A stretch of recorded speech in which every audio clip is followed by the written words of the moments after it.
My channel. I am Simran Sahni. तो all the class 12 students, आज मैं आपको पढ़ाऊंगी क्लास 12 पॉलिटिकल साइंस का chapter the end of bipolarity. तो all the class 12 students, guys political science में ये हमारा बुक 1 का सबसे इंपॉर्टेंट चैप्टर है। It is a very interesting chapter और इस चैप्टर में हम पढ़ने वाले हैं सोवियत यूनियन यानी कि यूएसएसआर के बारे में। तो कितने स्टूडेंट हैं जिन्हें यूएसएसआर के बारे में पता है, सोवियत यूनियन के बारे में पता है, तो वो मुझे कॉमेंट सेक्शन में बताना, और जिन्हें नहीं पता है तो सारे डाउट्स आपके क्लियर हो जाएंगे। चलो स्टार्ट करते हैं हम अपने पहले चैप्टर से, द एंड ऑफ बाइपोलैरिटी। अब इस चैप्टर को पढ़ने से पहले हमें बाइपोलैरिटी का मतलब समझना होगा। एंड मतलब तो पता है ना आपको, किसी भी चीज का खत्म हो जाना। यहां पे हम किस चीज का खत्म होना पढ़ेंगे, क्या चीज एंड हो रही है, बाइपोलैरिटी एंड हो रही है। तो सबसे पहले समझते हैं कि ये बाइपोलैरिटी होता क्या है।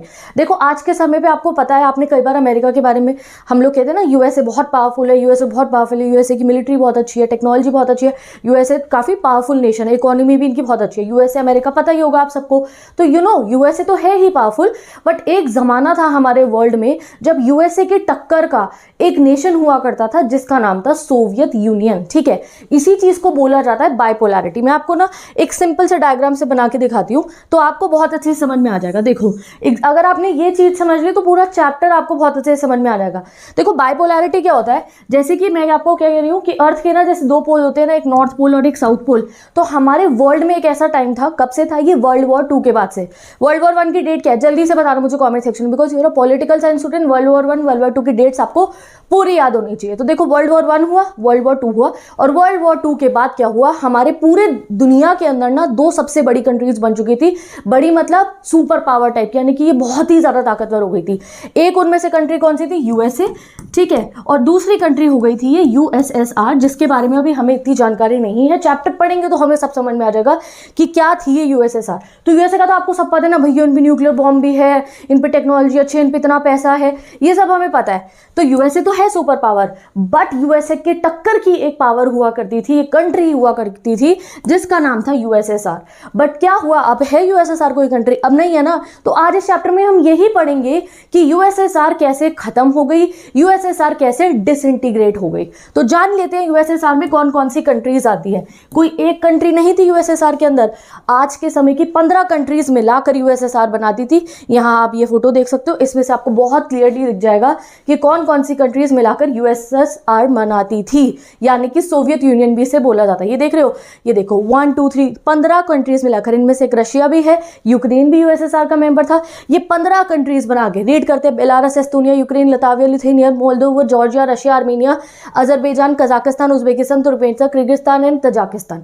ये 15 कंट्रीज मिलाकर यूएसएसआर बनाती थी और ये थी हमारे वर्ल्ड की दूसरी सुपर पावर। एक तरफ खड़ा होता था कौन, यूएसए, एक तरफ था अमेरिका, दूसरी तरफ थी ये 15 कंट्रियों का एक यूनियन जिसको कहा जाता था सोवियत यूनियन। इनके बीच में काफी सालों तक हमारे वर्ल्ड में चला कोल्ड वॉर, जो कोल्ड वॉर चैप्टर आपने पढ़ा है फर्स्ट वाला, ठीक है, इस साल आप लोगों के लिए डिलीटेड है, बट कोल्ड वॉर बहुत इंपॉर्टेंट है। तो इनके बीच में चलता था कोल्ड वॉर, बट एक समय ऐसा आया जब ये यूएसएसआर डिसइंटीग्रेट हो गया और बाइपोलैरिटी वर्ल्ड में एंड हो गई। बाइपोलैरिटी क्या था कि दो पोल है, एक नॉर्थ पोल एक साउथ पोल, एक तरफ खड़ा है यूएसए, दूसरी तरफ है हमारा यूएसएसआर, और जैसे ही यूएसएसआर डिसइंटीग्रेट हो जाता है तो ये बाइपोलैरिटी भी एंड हो जाती है। सिंपल, ये दो दुश्मन है, एक दुश्मन चला गया तो क्या हुआ, सिंगल रहेगा ना, फिर क्या दुश्मनी निभाई जाएगी, समझ गए। तो यही हमें इस चैप्टर में पढ़ना है कि कैसे ये सोवियत यूनियन डिसइंटीग्रेट हुआ।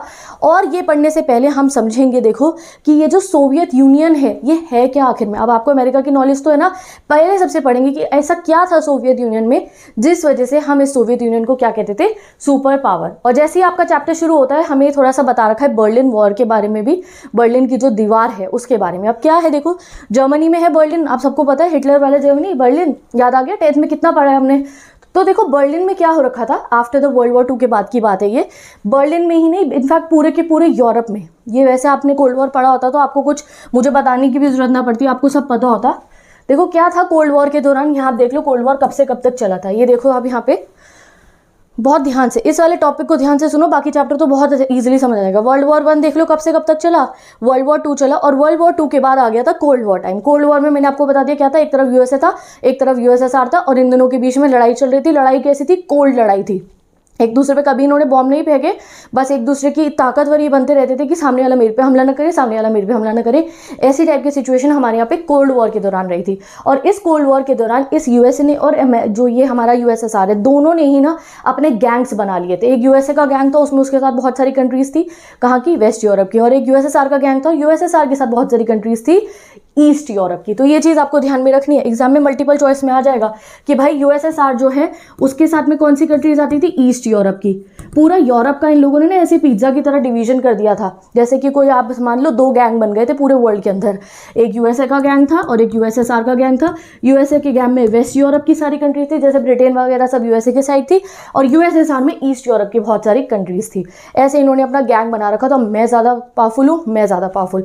इनफैक्ट ये जो बर्लिन है, जर्मनी में जो बर्लिन है, वहाँ पे तो ऐसा डिवीजन हो रखा था कि ये जो पूरा का पूरा कंट्री है, इसके बीचम बीच में एक दीवार खड़ी हुई थी। ये देखो, जैसे समझो ये बर्लिन है, तो बर्लिन के बीच में से एक दीवार थी। तो जो ईस्ट साइड थी वो यूएसएसआर के हिसाब से चलती थी, यूएसएसआर की आइडियोलॉजी को फॉलो करती थी, और जो वेस्ट साइड थी वो अमेरिका की आइडियोलॉजी को फॉलो करती थी। अब आइडियोलॉजीज क्या होती है वो हमने पढ़ा है, कैपिटलिज्म, कम्युनिज्म, 11th क्लास में भी पढ़ा था। यूएसएसआर कम्युनिज्म की आइडियोलॉजी पे चलता है और यूएसए कैपिटलिज्म की। डिफरेंस क्या है कम्युनिज्म कैपिटलिज्म में, आप यहाँ डेफिनेशन की फोटो मैंने लगाई, आप देख सकते हो। यूएसएसआर बहुत अलग टाइप की कंट्री थी। यहाँ पे क्या चलता था, यहाँ पे कोई प्राइवेट ओनरशिप नहीं थी, सब कुछ गवर्नमेंट संभाला करती थी। सिंपल आप ये मान लो कम्युनिज्म को। तो आप यहाँ देख सकते हो कि जर्मनी में कैसा डिवीजन हुआ था। ये ओवरव्यू है चैप्टर का, इसे नहीं समझोगे तो पूरा चैप्टर समझ में नहीं आएगा।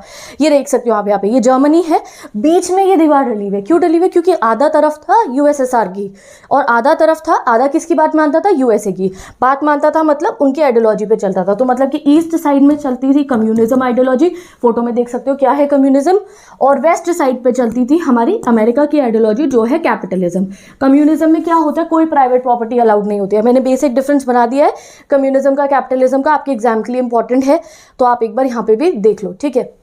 ये बेसिक डिफरेंस है हमारा कम्युनिज्म का कैपिटलिज्म का। कैपिटलिज्म अमेरिका में है, कैपिटलिज्म को क्या बोला जाता है, डेमोक्रेटिक गवर्नमेंट इसमें होती है। और जो ये सोवियत यूनियन था, या कोई डेमोक्रेटिक गवर्नमेंट नहीं थी, यहाँ 1 पार्टी रूल चलता था, कम्युनिस्ट पार्टी का। तो अब आपको ओवरव्यू पूरा समझ में आ चुका है भाई। 2 कंट्रीज जो है ना वो सुपर पावर बन गई थी वर्ल्ड वॉर 2 के बाद। कौन कौन सी 2? एक अमेरिका, एक यूएसएसआर। अमेरिका के बारे में हमें पता है, यूएसएसआर के बारे में हम इस चैप्टर के थ्रू जानेंगे, बट हमें हाँ इतना पता है कि 15 कंट्रीज मिला के सोचो। रशिया, आज के समय पर आपको पता है रशिया पे कितने न्यूक्लियर वेपन्स है, ठीक है। तो ये सारे सोवियत यूनियन के न्यूक्लियर वेपन थे। जब सोवियत यूनियन डिसइंटीग्रेट हुआ तो सारे के सारे रशिया के बाद चले गए थे, और ये सारे 15 भाई बहन मिलकर बनाते थे सोवियत यूनियन। तो let's study about our first topic now. पहला टॉपिक है आपका what was the Soviet system. अब देखो एनसीईआरटी में बहुत तरीके से बताया गया है, अब ऐसे थोड़ी हम पढ़ लेंगे कि वो एंड हो गया भाई।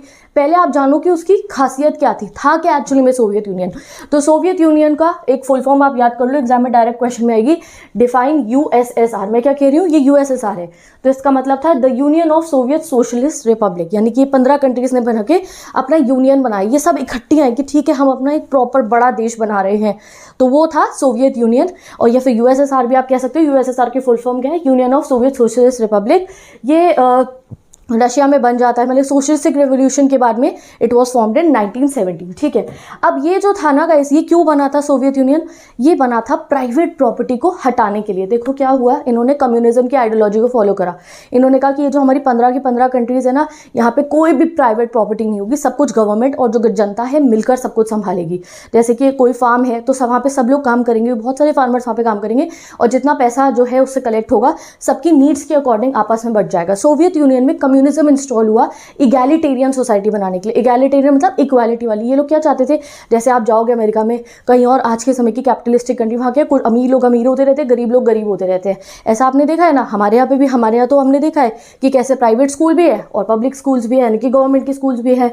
अब यहाँ सोवियत यूनियन ने क्या करा, सब कुछ प्राइवेट ओनरशिप हटा दी, सब कुछ गवर्नमेंट के द्वारा चलता था। लोग काम करते थे फैक्ट्रियों में, लोगों को मिनिमम वेजेस मिलती थी, खाना भी मिलता था, सब कुछ। जैसे आप समझो कि everything was provided by the government. और ये कहा जाता था कि ये क्यों बनाया जा रहा है कि इक्वालिटी वाली सोसाइटी मिले, सब लोग काम करेंगे और उनकी नीड्स के अकॉर्डिंग उन्हें पैसा दे दिया जाएगा, ठीक है। तो after the second world war ये सोवियत यूनियन हमारा फॉर्म हो गया था। अब जब आपको मैंने क्या कहा है कि सब कुछ गवर्नमेंट प्रोवाइड करिए, सब कुछ गवर्नमेंट, जैसे कि तुम सोचो कि तुम्हें मैंने एक रूम में बंद कर दिया है, ठीक है, और मैं तुम्हें कह रही हूँ कि तुम्हें वाईफाई, तुम्हारा मोबाइल फोन मिल जाएगा, गेम्स जो तुम्हें खेलने, everything you will be provided, अच्छा खाना, और तुम्हें जो है बिल्कुल ऐसा मैंने बंद कर दिया एक जगह के अंदर विद ऑल द सुख सुविधाएं।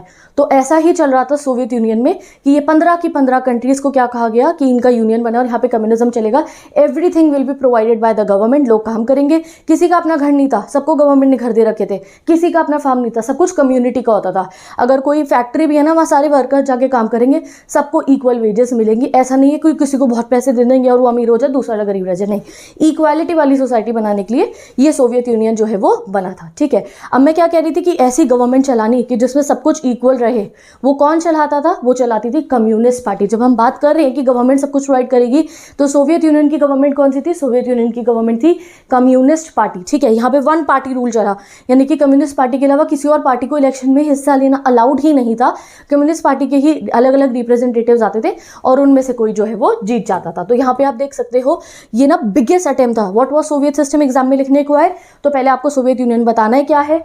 रशियन जो ये रेवोल्यूशन था ये किस पे इंस्पायर्ड था, कम्युनिज्म से, सोशलिज्म से इंस्पायर्ड था कि भाई प्राइवेट प्रॉपर्टी ना रहे, सब कुछ गवर्नमेंट चलाएगी। ठीक है, ओके, तो एग्जाम में ना डायरेक्ट क्वेश्चन आएगा what was the Soviet system, तो आपको ये चारों पॉइंट समझाने हैं कि union of Soviet socialist Republic को हम सोवियत यूनियन कहते हैं, इट वाज फॉर्म्ड इन 1917, और इसमें क्या था, क्यों बनाया गया था, ये इगैलिटेरियन सोसाइटी बनाने के लिए, इगैलिटेरियन मतलब इक्वालिटी वाली सोसाइटी बनाने के लिए, अमीरी गरीबी का डिफरेंस जो है खत्म करने के लिए ऐसी एक सोसाइटी बनाई गई, ये कम्युनिज्म की आइडियोलॉजी पे चलता था। ठीक है, अब ये पूरा का पूरा जितना कुछ भी सोवियत यूनियन का पॉलिटिकल सिस्टम चलता था उसको सिर्फ एक ही पार्टी गवर्न करती थी, इसका नाम याद रखना, वन मार्कर में आ सकता है, नाम क्या था, कम्युनिस्ट पार्टी। सिर्फ यही कम्युनिस्ट पार्टी अलाउड थी, इसके अलावा कोई और पार्टी नहीं बना सकता था, ना ही कोई ऑपोजिशन पार्टी जो है खड़े होकर इलेक्शन में पार्टिसिपेट कर सकती थी, नहीं। तो ये रहा हमारा सोवियत यूनियन के बारे में, हमने काफी कुछ जान लिया।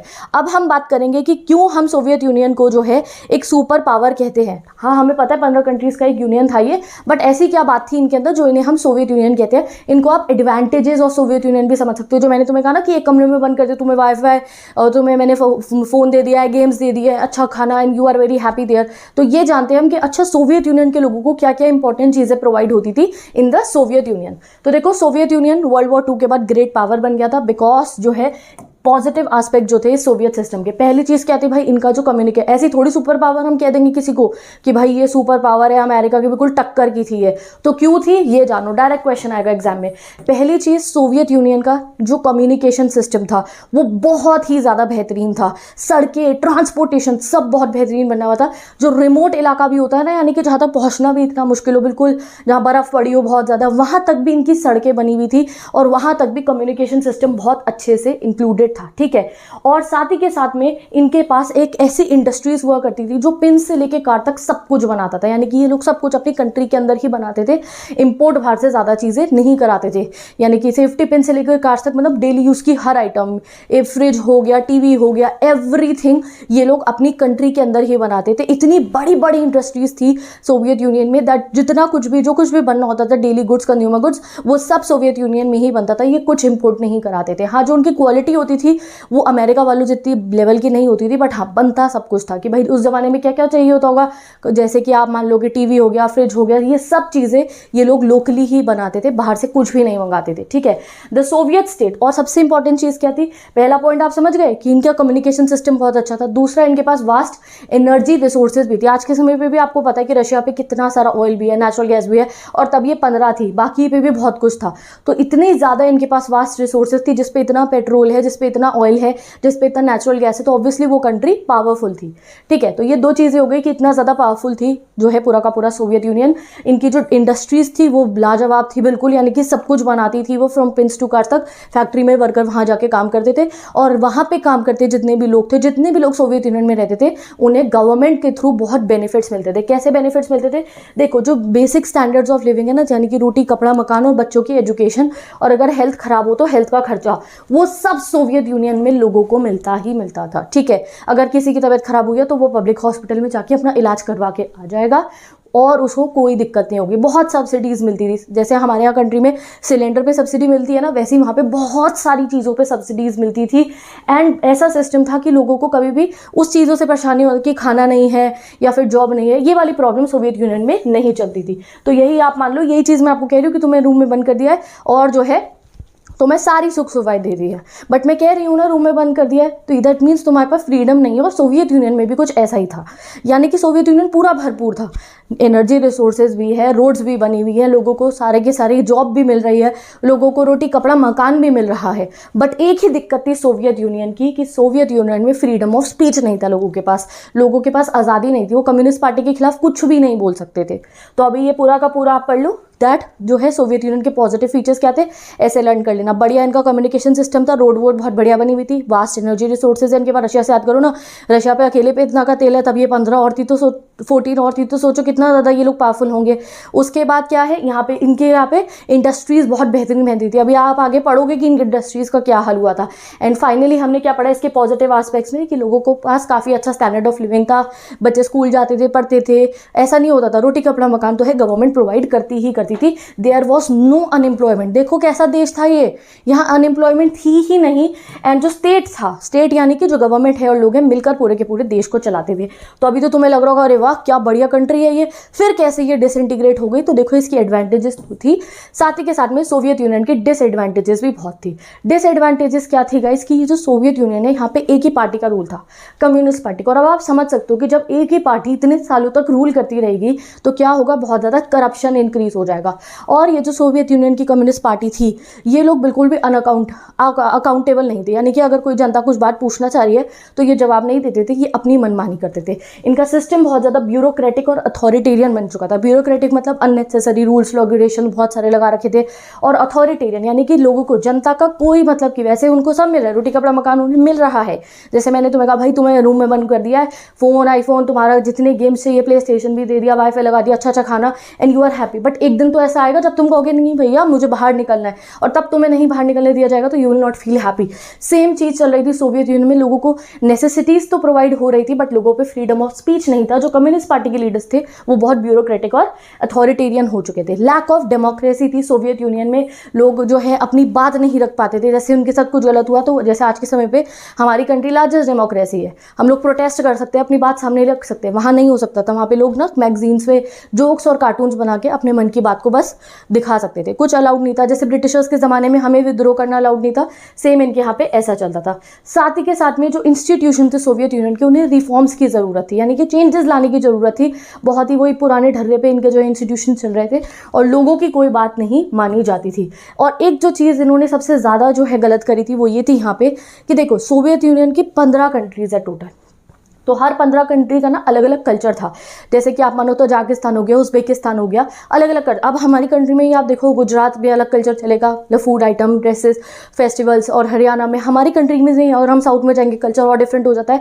तो हमारे यहाँ पे सबको अपना अपना कल्चर प्रोपगेट करने की, यानी कि अपने कल्चर के हिसाब से जीने की जो है अलाउ कर रखा है। बट यहाँ पे इन्होंने क्या कहा कि कोई भी अलग अलग, जैसे कि 15 कंट्रीज़ है तो कोई भी अपना कल्चर फॉलो नहीं कर सकता है। और इस वजह से लोगों को बहुत बुरा लगा कि भाई हम जिस कंट्री, ऐसा थोड़ी 15 कंट्रियों का कल्चर एक तरह नहीं, इनफैक्ट कई तो ऐसी कंट्री थी जिनकी लैंग्वेजेस भी बिल्कुल अलग अलग थी, तो इनको इनका कल्चर फॉलो करने से मना कर दिया था। The party refuse to recognise the urge of the people in the 15 different republics that form the Soviet Union. और उन्होंने क्या कहा कि नहीं, आप अपना जो है कल्चरल राइट्स फॉलो नहीं कर सकते हो। और लास्ट चीज़ क्या थी इसके डिसएडवांटेज की, ऑल दो ऑन पेपर पे तो 14 की 15 कंट्रीज जितनी भी है ये इक्वल थी। ऐसा नहीं था कि रशिया इनसे ज़्यादा पावरफुल था, नहीं, ऑन पेपर सब कुछ इक्वल थे। बट अगर हम ग्राउंड रियलिटी देखें तो सारी की सारी पावर रशिया ने अपने हाथ में ले रखी थी, और बाकी सब जो है रशिया के हिसाब से ही चल रहे थे। इसीलिए लोग धीरे धीरे सोवियत यूनियन से नाखुश होने शुरू हो गए और सोवियत यूनियन धीरे धीरे डिसइंटीग्रेट हुआ। तो अभी तक हमने क्या पढ़ लिया, हमने पढ़ लिया सोवियत यूनियन क्या है, सोवियत यूनियन के एडवांटेजेस क्या है, इतना बढ़िया है सोवियत यूनियन, सब लोगों को इतने सारे बेनिफिट्स मिलते हैं। अब हमने डिसएडवांटेजेस भी पढ़ ली कि भाई कम्युनिस्ट पार्टी की पार्टी रहती थी, बहुत करप्शन ये लोग कर रहे थे, लोगों के पास फ्रीडम ऑफ स्पीच नहीं था, और जितने भी इंस्टीट्यूशन थे जो कम्युनिस्ट पार्टी में थे उन सबको चेंजेस की जरूरत थी क्योंकि बहुत करप्शन फैल चुका था। साथ ही के साथ में जब लोगों ने कहा कि हमें अपने कल्चरल राइट्स को परफॉर्म करना है, हम अपने कल्चर को अच्छे से जो है प्रैक्टिस करना चाहते हैं, तो वो भी इन लोगों ने मना कर दिया। एंड फाइनली रशिया जो था बहुत ज़्यादा डोमिनेट करता था। अगर सोचो कि कोई दूसरी वाली कंट्री है, कंट्री क्या है, तो सोवियत यूनियन का पार्टी अगर वो आके कुछ अपनी चीज़ों को फॉलो करना चाहते तो रशिया मना कर देता था, तो रशिया वॉज वेरी डोमिनेंट। ये इनकी थी डिसएडवांटेजेस। अब हम इसको कंपैरिजन करके देखेंगे सोवियत यूनियन को किससे, हमारे अमेरिका से। मैंने कहा ना ये अमेरिका की बिल्कुल टक्कर के, हाँ तो बिल्कुल टक्कर के थे ये अमेरिका के। अगर जो है आमने सामने से अगर वॉर हो जाता ना, कोल्ड वॉर की जगह वर्ल्ड वॉर हो जाता, इन दोनों का वॉर हो जाता, तो कोई भी जीत नहीं सकता था, क्योंकि सोवियत यूनियन पे भी इतने सारे न्यूक्लियर्स थे, बॉम्ब थे, इतनी सारी इनकी मिलिट्री थी, और अमेरिका पे भी। अगर हम मिलिट्री वाइज देखें तो दोनों बिल्कुल एकदम टक्कर के थे, अमेरिका और Soviet union. But Soviet union पीछे कहाँ था अमेरिका से, टेक्नोलॉजी में, इंफ्रास्ट्रक्चर में। सोवियत यूनियन का टेक्नोलॉजी इतना एडवांस नहीं था, अमेरिका वालों की बहुत ज़्यादा हो चुकी थी इनका इंफ्रास्ट्रक्चर। और तीसरा, लैक ऑफ डेमोक्रेसी। अमेरिका में डेमोक्रेसी बहुत ज़्यादा थी और यहाँ पे डेमोक्रेसी नहीं थी। यही कुछ रीज़न है जिसकी वजह से सोवियत यूनियन जो है डिसइंटीग्रेट हो गया और हार गया। देखो आपकी बुक में कैसे बताया गया है, in arms race the Soviet Union manage to match US from time to time. Arms race मतलब गोली, बम, बारूद, मिलिट्री के वाइज अगर हम देखें तो भाई सोवियत यूनियन जीता जिताया था, ठीक है, ऐसा नहीं है कि वो हार जाता यूएसए से, नहीं। बट सोवियत यूनियन हारा क्यों डिसइंटीग्रेट हो गया, क्योंकि सोवियत यूनियन के पास अमेरिका जैसी टेक्नोलॉजी नहीं थी और उनके जैसा जो है बिल्कुल भी इंफ्रास्ट्रक्चर भी नहीं था। अब फाइनली क्या होता है, 1917 में बना था ना ये सोवियत यूनियन। 1979 में अफगानिस्तान वॉर जब स्टार्ट होने वाला होता है, तो आपको अभी एडेड टॉपिक है अफगानिस्तान वॉर में मैं पढ़ाऊंगी। धीरे धीरे क्या हुआ, 1979 तक जाके सोवियत यूनियन अफगानिस्तान में इन्वेड करता है, और तब से क्या होता है, इनकी जो इकोनॉमी है वो डगमगाने लगती है। वही चीज़ जो मैं आपको कह रही हूँ कि भाई ये लोगों को बेसिक नेसेसिटीज़ प्रोवाइड कर रहे थे, इनकी धीरे धीरे ये वॉर पे इतना खर्चा करते थे, इतना ज़्यादा इनको मिलिट्री पे खर्चा करना पड़ता था कि इनकी इकोनॉमी डगमगाने शुरू हो जाती है और धीरे धीरे स्टैग्नेट हो जाती है। और फिर क्या हुआ, जो लोगों को नॉर्मल बेसिक नेसेसिटीज़ मिलती थी ना, वो भी मिलनी थोड़ी कम हो जाती है। तो आप खुद सोचो कि इनकी क्या हालत हुई होगी। वैसे फ्रीडम तो है ही नहीं, मैंने आपको क्या बोला कि मैंने एक रूम में बंद करा है और मैंने तुम्हें इतनी सारी सुख सुविधाएं दी है, और मैं फिर धीरे धीरे आके फ़ोन भी ले जाऊँ, वाईफाई भी कट कर दूँ, तो क्या तुम रहना चाहोगे वहाँ? नहीं ना। तो same happened in the USSR. पहले तो बहुत कुछ लोगों को प्रोवाइड हो रहा था, धीरे धीरे जब सोवियत यूनियन की इकोनॉमी खराब होने लग गई तो लोगों की बेसिक नेसेसिटीज़ भी छिनने स्टार्ट हो चुकी है। इनफैक्ट इनके यहाँ पे जो है फूड इंपोर्ट्स तक होने शुरू हो गए। कहाँ, ये पेन से लेके गाड़ियों तक सब अपनी कंट्री में बनाते थे। धीरे धीरे इनके पास इतनी ज़्यादा कमी हो गई कि ये खाना तक इंपोर्ट करा रहे थे, वो लोग जो अपनी फैक्ट्रीज के अंदर सब कुछ बनाते थे।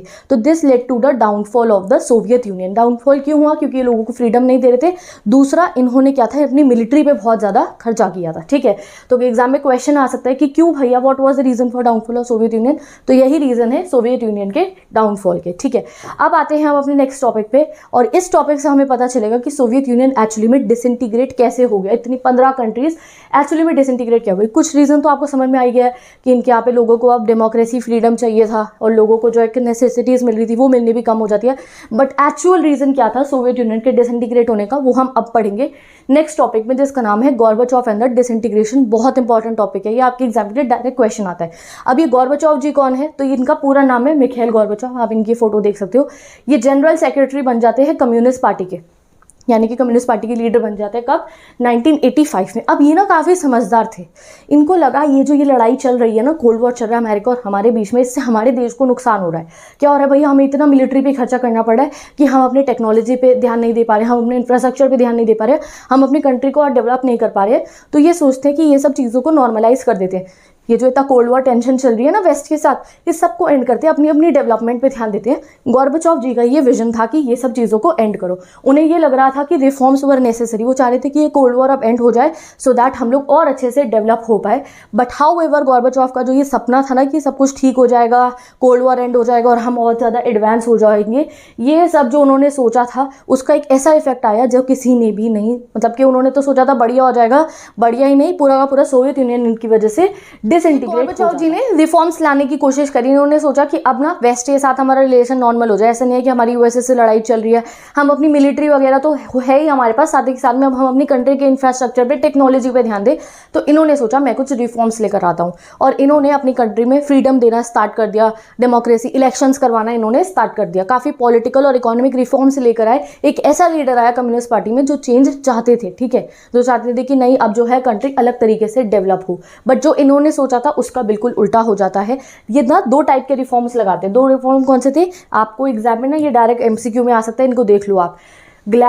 मुझे ये पढ़ लो आप, ग्लासनोस्ट, या फिर जो है इंग्लिश में इसका मतलब क्या, ओपननेस, और दूसरा है पेट्रोस्की यानी कि रीस्ट्रक्चरिंग। इन्होंने दो रिफॉर्म्स लगाए अपना जो है सोवियत यूनियन का लीडर बनने के बाद। ओपननेस, सेकंड वाला कौन सा है, रिस्ट्रक्चरिंग, पहला वाला ओपननेस। इन्होंने सोचा कि अब थोड़ा ओपन होने की ज़रूरत है, यानी कि जो ये कम्युनिस्ट पार्टी के लीडर्स हैं, जो इतना करप्ट रूल हो रहा है, जो लोगों को जवाब देने ही होते हैं, वो डेमोक्रेसी नहीं है। तो इन्होंने सोचा कि नहीं, अब थोड़ा ओपननेस लाने की सोसाइटी में ज़रूरत है। अगर लोगों के ऊपर जो है ऐसे अगर हम फ्रीडम उन्हें नहीं देंगे तो कल को गलत हो सकता है। तो इन्होंने ओपननेस करा। दूसरा, इन्होंने रिस्ट्रक्चर करा। इन्होंने अपनी कंट्री में बहुत सारे नए नए चेंजेस लेकर आए और बहुत फ्रीडम मिलना सोवियत यूनियन में स्टार्ट हो गया। तो यानी कि आप सोचो कि कितना अच्छा हो जाता अगर इनकी जो है जो कुछ भी उन्होंने सोचा था लग जाता। कि मैं तुम्हें कह रही हूँ कि तुम जब रूम में बंद थे, आईफोन तो सब तुम्हारे पास है ही, अपना वाईफाई, गेम खेल रहे हो, खाना अच्छा मिल रहा है, साथ ही के साथ में मैं कह रही हूँ अब तुम बाहर भी जा सकते हो, घूम के भी आ सकते हो, कोई दिक्कत की बात नहीं है। सो यू विल फील अरे अच्छी बात हो गई है। तो सोवियत यूनियन में भी ऐसा ही हुआ। जब यहाँ पे रिफॉर्म्स हुए तो लोग काफ़ी खुश हो गए थे, लोगों को फ्रीडम मिलना शुरू में हो गया। और जैसे ही सोवियत यूनियन में गोर्बाचोव जी रिफॉर्म्स लगाते हैं, उसके कुछ समय बाद क्या होता है, एक कूप हो जाता है सोवियत यूनियन में। अब कूप क्या होता है गाइस? तख्ता पलट। क्या हुआ, जो सोवियत यूनियन की मिलिट्री थी उन्होंने क्या कर दिया, कम्युनिस्ट पार्टी के लोगों को जो है उन्होंने कहा कि भाई हम तख्ता पलट कर देते हैं, गोर्बाचोव जी की जो कर रहे हैं बिल्कुल गलत है। गोर्बाचोव को हटा दिया जाता है और वहाँ पे मिलिट्री रूल इस्टेब्लिश हो जाता है और फिर से वही पुराने ढर्रे पे कम्युनिस्ट पार्टी जो है पूरी कंट्री को चलाना शुरू कर देती है। तो इसको पढ़ लेते हैं लाइन बाय लाइन, तो आप समझ सकते हो, एग्जाम में आ सकता है कि भैया गोर्बाचोव के रिफॉर्म्स लगाने के बाद क्या हुआ था। तो गोर्बाचोव के रिफॉर्म्स को बहुत ज़्यादा कम्युनिस्ट पार्टी के लोगों ने अपोज करा। वो क्यों? अरे भाई उनकी तो पार्टी थी ना, सोवियत यूनियन का लीडर बन के कम्युनिस्ट पार्टी में, कि भाई कोई डेमोक्रेसी नहीं है, किसी को कोई जवाब नहीं देना, करप्शन भरा हुआ था, तो दे वर हैप्पी। बट जैसे ही ये ओपननेस आ गया, रिस्ट्रक्चर हो गए सारे इंस्टीट्यूशन, गोर्बाचोव अच्छे अच्छे चेंजेस लेकर आए, तो इन लोगों को वो चेंजेस बिल्कुल पसंद नहीं आए और कूप यानी कि मिलिट्री कूप हो जाता है, तख्ता पलट हो जाता है। गोर्बाचोव को हटा दिया जाता है कब? इन 1991, ठीक है। और एनकरेज किसने करा था मिलिट्री को कि आप जाके जो है कूप कीजिए? कम्युनिस्ट पार्टी के हार्ड लाइनर्स, यानी कि जो कम्युनिस्ट पार्टी के बहुत बिग बिग लीडर्स थे ना, जो इतना पार्टी में रहते थे हमेशा, इन्होंने जो है मिलिट्री को कहा और मिलिट्री ने जो है कूप कर दिया। अब क्या हुआ, फिर से वही पुराने ढर्रे का सिस्टम शुरू हो गया। मैंने फिर से ओस्लो की बंद कर दिया तुम्हारे को रूम के अंदर, ये वैसे ही कि भाई अब आप लोग जो है फ्रीडम खत्म, बाहर बाहर कोई नहीं जा सकता, अंदर ही रहना है। और वैसे ही हो गया सोवियत यूनियन के लोगों के साथ। कहाँ उन्हें अभी कुछ दिनों के लिए फ्रीडम महसूस हुआ था और फिर से उनका सारा का सारा फ्रीडम छिन जाता है। और ऐसी एक बहुत बड़ी कहावत है डैट अगर एक बार इंसान ने फ्रीडम चख लिया है तो वो कभी बंद होकर दोबारा नहीं रह सकता। जैसे कि आप एक चिड़िया को अगर केज में बंद कर रहे हो और अगर आप उसे बाहर उड़ाओगे तो वो बाहर ही रहना ज़्यादा पसंद करेगा, चाहे आप उस घर को सोने का बना दो, कैसा भी बना दो, कितना अच्छा से अच्छा बना दो, चिड़िया क्या चाहेगी कि मैं बाहर रहूँ आसमान में। वैसे ही सोवियत यूनियन के लोगों को अब पता चल चुका था कि जो अमेरिका है, जहाँ पे कैपिटलिज्म है, डेमोक्रेसी है, वहाँ के लोग कितने मज़े से रहते हैं।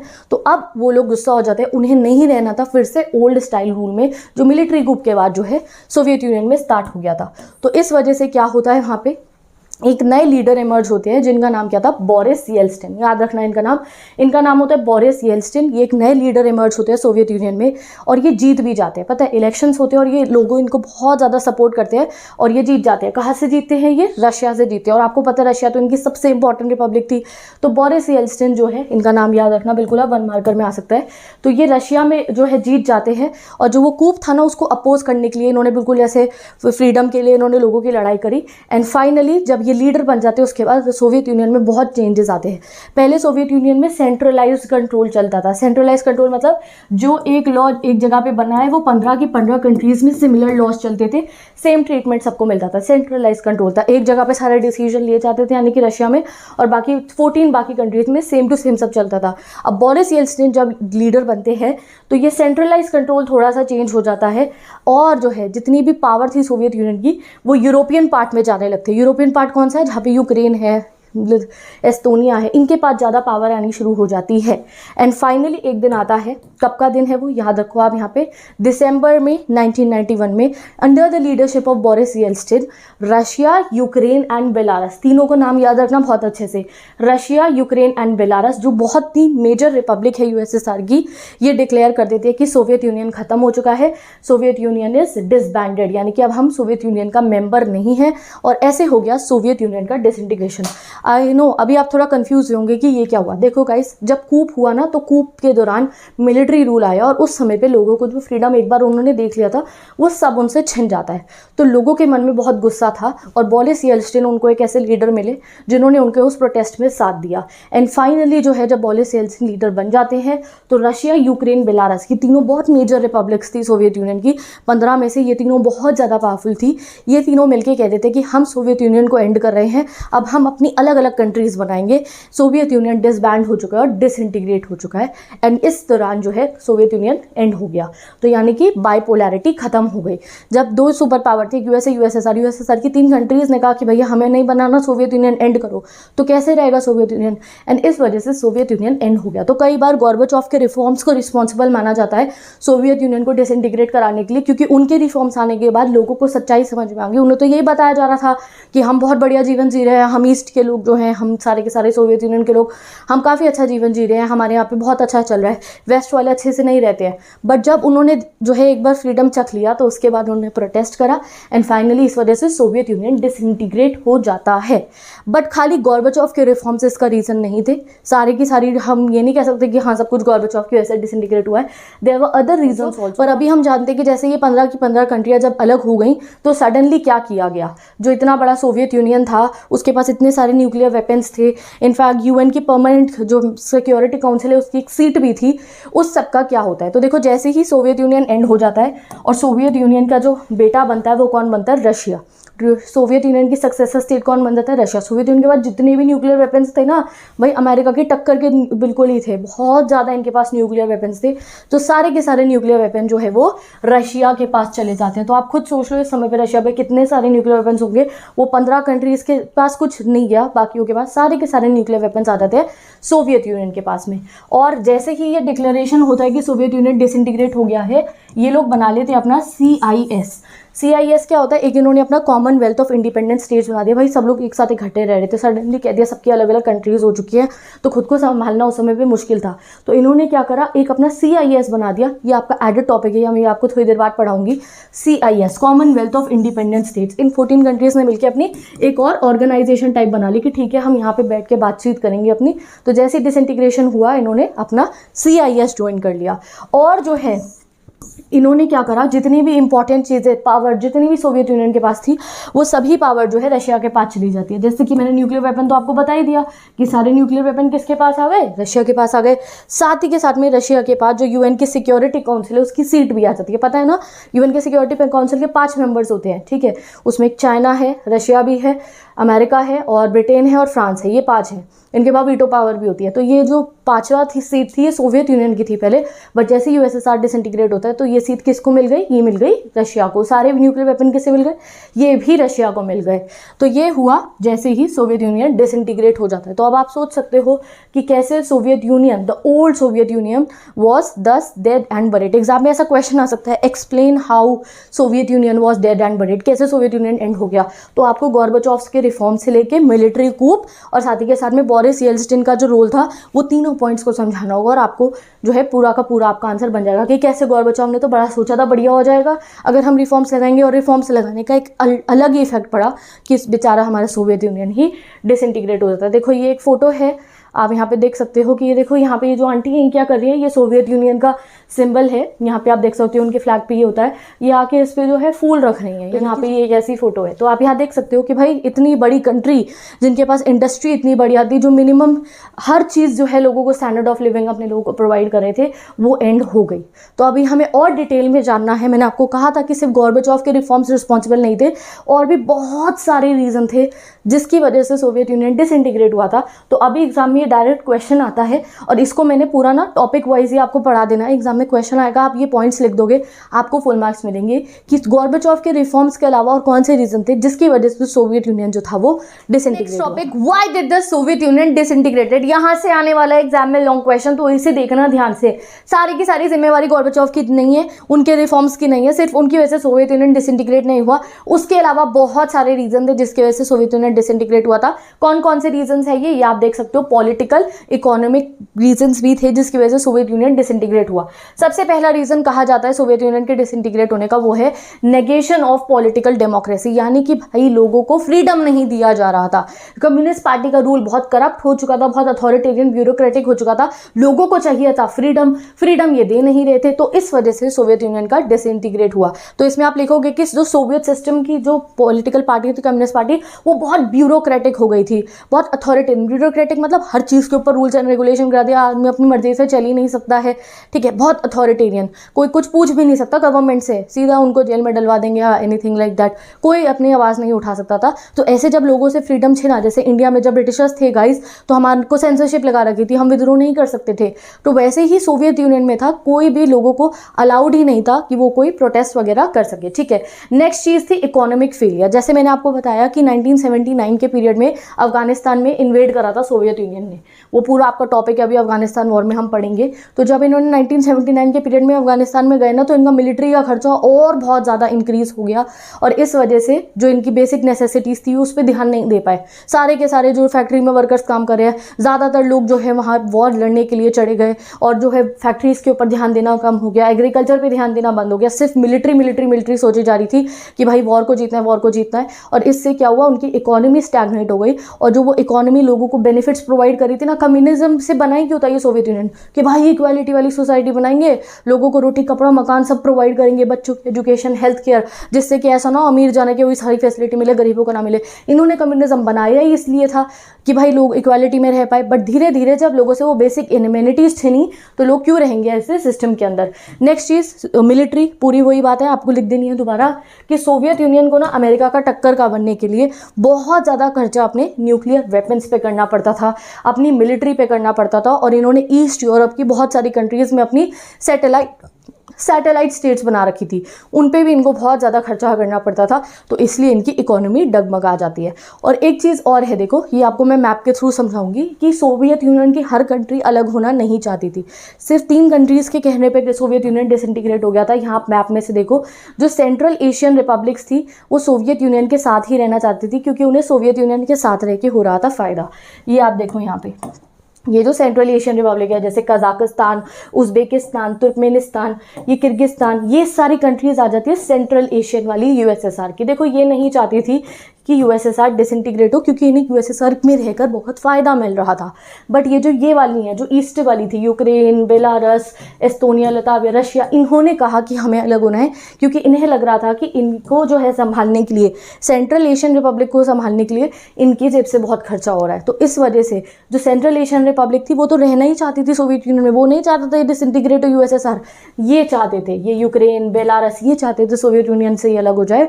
एंड ये रीज़न था कि जब वो उन्होंने डिक्लेयर करा सोवियत यूनियन डिसइंटीग्रेट हो गया है, सोवियत यूनियन डिसइंटीग्रेट हो गया है, तो ये बेचारे तो चाहते ही नहीं थे कि सोवियत यूनियन डिसइंटीग्रेट हो, बट जैसे कि जब पैक्ट खत्म हुआ तो एंड तो हो ही जाना था सोवियत यूनियन का।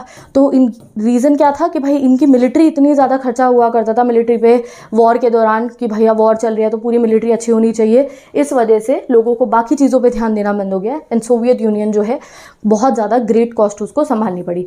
Next cheese is disparity between western nation and Soviet union. धीरे धीरे ना लोगों को सच्चाई दिखने लग गई कि सोवियत यूनियन से अच्छी ज़िंदगी जी रहे हैं वेस्टर्न लोग। क्यों इन्हें ऐसा लगा कि वहाँ पर डेमोक्रेसी है, लोगों के पास बहुत अच्छा फ्रीडम ऑफ स्पीच है, तो यहाँ के लोगों को ना पहले यही बताया जाता था कि हम बड़ी अच्छी ज़िंदगी जी रहे हैं, हमारे पास तो सब कुछ है, वी आर गेटिंग एवरीथिंग।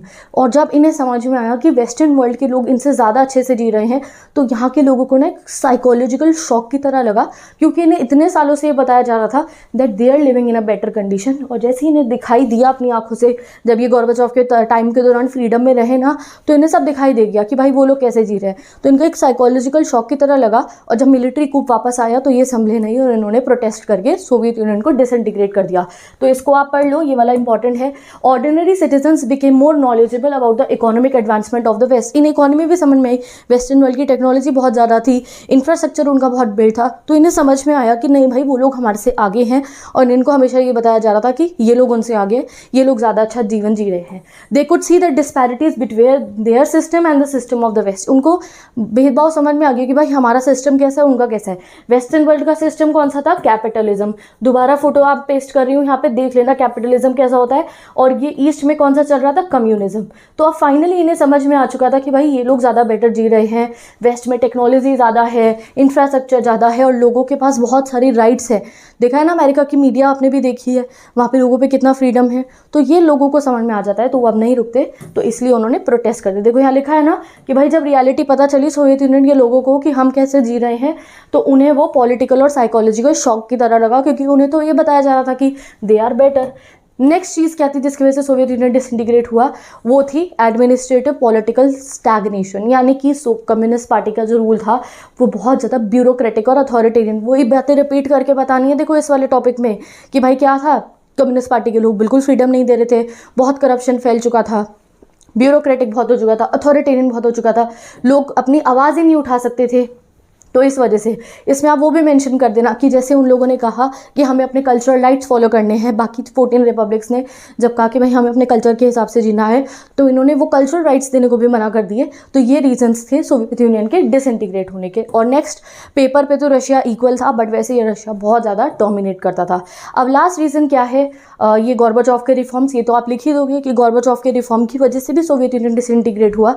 देखो गॉर्बाचोव ने क्या करा, कुछ लोग कहते हैं कि गॉर्बाचोव रिफॉर्म्स लेकर आए ना तो वो बहुत धीरे धीरे लाए, कि भाई धीरे धीरे इन्होंने कहा कि हाँ फ्रीडम देंगे, पूरा फ्रीडम नहीं दिया, अच्छे से इन्होंने काम नहीं करा। और वहीं पे कम्युनिस्ट पार्टी के लोग कहते हैं कि गॉर्बाचोव ने बहुत जल्दी रिफॉर्म्स लेकर आए, एकदम से हमारे हाथ से सारी पावर चली गई। अगर सिस्टमैटिकली काम होता तो डिसइंटीग्रेट सोवियत यूनियन नहीं होता। तो इस वजह से इस टग ऑफ वॉर में, टग ऑफ वॉर गेम पता है ना, कोई इधर से खींच रहा है इधर से खींचते हैं, तो इस टग ऑफ वॉर में गॉर्बाचोव जी फंस गए। कुछ लोगों ने कह रहे अरे जल्दी रिफॉर्म्स लेकर आओ और डेमोक्रेसी दो और अच्छे तरीके से आप रिफॉर्म लाओ, और उधर कम्युनिस्ट पार्टी वाले कह रहे थे अरे भैया रुक जाओ, ऐसे थोड़ी तुम हमारे से सारी पावर छीन लोगे। इस टग ऑफ वॉर में गॉर्बाचोव के रिफॉर्म्स, वो तो चाहते थे सोवियत यूनियन कैसा हो जाए कि भाई हमारी इकोनॉमी डेमोक्रेसी हमारे यहाँ पे आ जाए, लोगों को जो फ्रीडम ऑफ स्पीच नहीं है वो सब चीज़ें लोगों को मिल जाए। साबुत तो चाहते थे कि सोवियत यूनियन डिसइंटीग्रेट हो जाए, नहीं वो चाह रहे थे कि भाई हमारी बढ़िया इकोनॉमी भी हो जाए और हम डेमोक्रेसी भी ले आए, तो सोचो और पावरफुल हम हो जाएंगे। बट इन्होंने जो सोचा वो एग्जीक्यूट अच्छे से नहीं हो पाया, एंड सोवियत यूनियन के डिसइंटीग्रेशन का ये भी एक बहुत बड़ा कॉज है।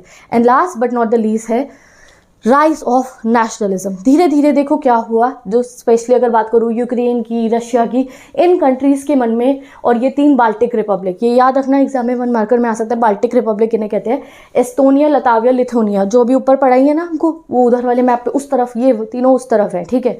तो ये जो है इनके मन में ना नेशनलिज्म की फीलिंग आ गई, इन्हें लगा अरे हमें नहीं रहना सोवियत यूनियन के साथ, हम तो अपनी कंट्री बनाएंगे, हम तो अपना यूक्रेन बनाएंगे, हम अपना एस्टोनिया, लताविया बनाएंगे, हम अपने लैंग्वेज चलाएंगे, अपना कल्चर चलाएंगे, हमें नहीं रहना सोवियत यूनियन में। जब इनके मन में नेशनलिज्म मतलब अपनी कंट्री बनाने की फीलिंग आई कि हमें ये पूरे 15 कंट्रियों के बीच में नहीं रहना है, अपनी अलग कंट्री बनानी है, तो सोवियत यूनियन डिसइंटीग्रेट हो गया। तो टोटल 6 रीजंस है सोवियत यूनियन के डिसइंटीग्रेट होने के। पहला रीज़न मैंने आपको क्या बताया कि इकोनॉमिक स्टैग्नेशन हो गया, और साथ ही के साथ में कोई भी डेमोक्रेसी नहीं थी इनके यहाँ।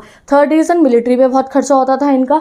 फोर्थ रीज़न, जो disparity between western and eastern Nations, यानी कि इनको पता चल गया वेस्ट वाले बढ़िया जी रहे हैं हमारे से। एंड साथ ही के साथ में जो इनका पॉलिटिकल स्टैग्नेशन था, लोगों के पास फ्रीडम ऑफ स्पीच नहीं थी, कल्चर राइट्स फॉलो करने नहीं दिए जा रहे थे, ये रीज़न है। नेक्स्ट, गॉर्बाचोव के रिफॉर्म्स। और लास्ट क्या है, राइज ऑफ नेशनलिज्म। ये ना बहुत इंपॉर्टेंट क्वेश्चन यहाँ से बन के आ सकता है, एग्जाम में क्वेश्चन आता है, what was the immediate cause of disintegration of Soviet union, की सबसे बड़ा कॉज क्या था सोवियत यूनियन के डिसइंटीग्रेट होने का, जिसके बाद इमीडिएटली सोवियत यूनियन, इमीडिएटली मतलब पता है ना एकदम से सोवियत यूनियन डिसइंटीग्रेट हो गया। तो इमीडिएट कॉज क्या था, ये rise of nationalism in Baltic republics and Russia. Exam में आप देख लेना अपनी एनसीईआरटी में पूरा हाईलाइट करके इस पे क्वेश्चन आ सकता है कि इमीडिएट कॉज क्या था, यानी कि यूक्रेन, एस्टोनिया, लिथुआनिया, लिथुआनिया के मन में जो है फीलिंग आई कि अब हम अपनी अलग कंट्री बनाएंगे तो सोवियत यूनियन डिसइंटीग्रेट हो जाता है। तो ये 1 मार्क के लिए मैं यहाँ पे हाईलाइट कर देती हूँ। ये बाल्टिक रिपब्लिक में ये तीनों आएंगे, एस्टोनिया, लिथुआनिया, लिथुआनिया, ठीक है। और बाकी रशिया, यूक्रेन, जॉर्जिया, ये सब कंट्रीज़ के मन में जब फीलिंग आई कि भैया हमें सोवियत यूनियन में नहीं रहना है, तो ये इमीडिएट कॉज बन गया सोवियत यूनियन के डिसइंटीग्रेट होने। तो आप ऐसे याद कर लेना, RUGB, ठीक है। रशिया, यूक्रेन, जॉर्जिया और तीनों बाल्टिक रिपब्लिक जो थी, जब इनके मन में फीलिंग आई सोवियत यूनियन डिसइंटीग्रेट हो, तो फाइनली सोवियत यूनियन डिसइंटीग्रेट हो जाता है। कुछ अदर रीजंस भी है सोवियत यूनियन के डिसइंटीग्रेट होने के, जैसे कि जब इन्होंने अफगानिस्तान वॉर करा तो इनकी अपनी इकोनॉमी डगमगाने लगी, और इस वजह से जो है सोवियत यूनियन में फूड इंपोर्ट्स होने लगे, कंज्यूमर गुड्स, जो लोगों को रोटी कपड़ा मकान मिल रहा था वो मिलना भी जब खत्म हो गया, तो ऑब्वियसली डिसइंटीग्रेट तो सोवियत यूनियन हो ही जाना था। तो दीज वर द कॉजेज जिसकी वजह से सोवियत यूनियन डिसइंटीग्रेट हुआ। अब हम पढ़ते हैं कि जैसे ही सोवियत यूनियन डिसइंटीग्रेट हुआ तो उसका हमारे वर्ल्ड पे क्या इफेक्ट पड़ा। भाई इतनी बड़ी एक सुपर पावर थी और वो एंड हो गई है, तो वर्ल्ड पे कुछ इफेक्ट तो, असर तो पड़ेगा पूरे वर्ल्ड पे उसका। तो अभी जानते हैं कि क्या असर पड़ा सोवियत यूनियन के एंड होने का। तो सोवियत यूनियन के एंड होने का सबसे पहला असर क्या पड़ा, that was and of bipolarity. क्या, ये डायग्राम मैंने स्टार्टिंग ऑफ द चैप्टर में बनाया था ना कि एक सुपर पावर थी यूएसए, दूसरी सुपर पावर थी यूएसएसआर, इन दोनों के बीच में चल रहा था कोल्ड वॉर, दोनों जनों के बीच में ही तो लड़ाई होगी। अब क्या हुआ, सोवियत यूनियन के डिसइंटीग्रेट होते ही क्या होगा, हमारा वर्ल्ड क्या बन गया, एक यूनिपोलर वर्ल्ड। बायपोलर से क्या बन गया, यूनिपोलर, यानी कि अब एक ही सुपर पावर बची है और कोल्ड वॉर भी एंड हो गया। भाई लड़ाई तो दो दुश्मनों के बीच में होगी, अब दो दुश्मनों में से एक चला गया तो जो वॉर चल रहा था कोल्ड वॉर वो भी एंड हो गया। तो जितनी भी कोल्ड वॉर की कॉन्फ्रंटेशन चल रही थी, अभी आप लोगों का इस साल वाले स्टूडेंट जो मैं अभी बोर्ड एग्जाम के लिए आपको पढ़ा रही हूँ, तुम्हारे लिए तो कोल्ड वॉर डिलीटेड है, बट कोल्ड वॉर पढ़ जरूर लेना क्योंकि आपको आगे एग्जाम्स में बहुत काम आएगा। कोल्ड वॉर के दौरान इतना ज़्यादा जो है इन लोगों ने अपनी अपनी मिलिट्री को इंक्रीज करा, हर समय लोगों को डर लगा रहता था अरे वॉर ना हो जाए, क्योंकि दो वर्ल्ड वॉर हमारी पूरा का पूरा वर्ल्ड देख चुका था और पूरा वर्ल्ड डर में था कि भाई ऐसा ना हो कि ये इन दोनों के बीच में वॉर हो गया तो इन पे तो न्यूक्लियर वेपन भरे पड़े, हम तो गए भैया। तो इस वजह से जो है लोगों को भी जैसे टेंशन रिलीफ हुई कि जैसे ही जो है डिसइंटीग्रेट हो गया यूएसएसआर, तो ये तो समझ में आ गया कोल्ड वॉर खत्म, वर्ल्ड वॉर 3 जो है उसकी वजह से लोग थोड़ा चैन में आए। ठीक है, तो यहाँ पे अब आपको हिंदी में तो समझा ही दिया ना, इंग्लिश में पढ़ लोगे बहुत इजी लगेगा।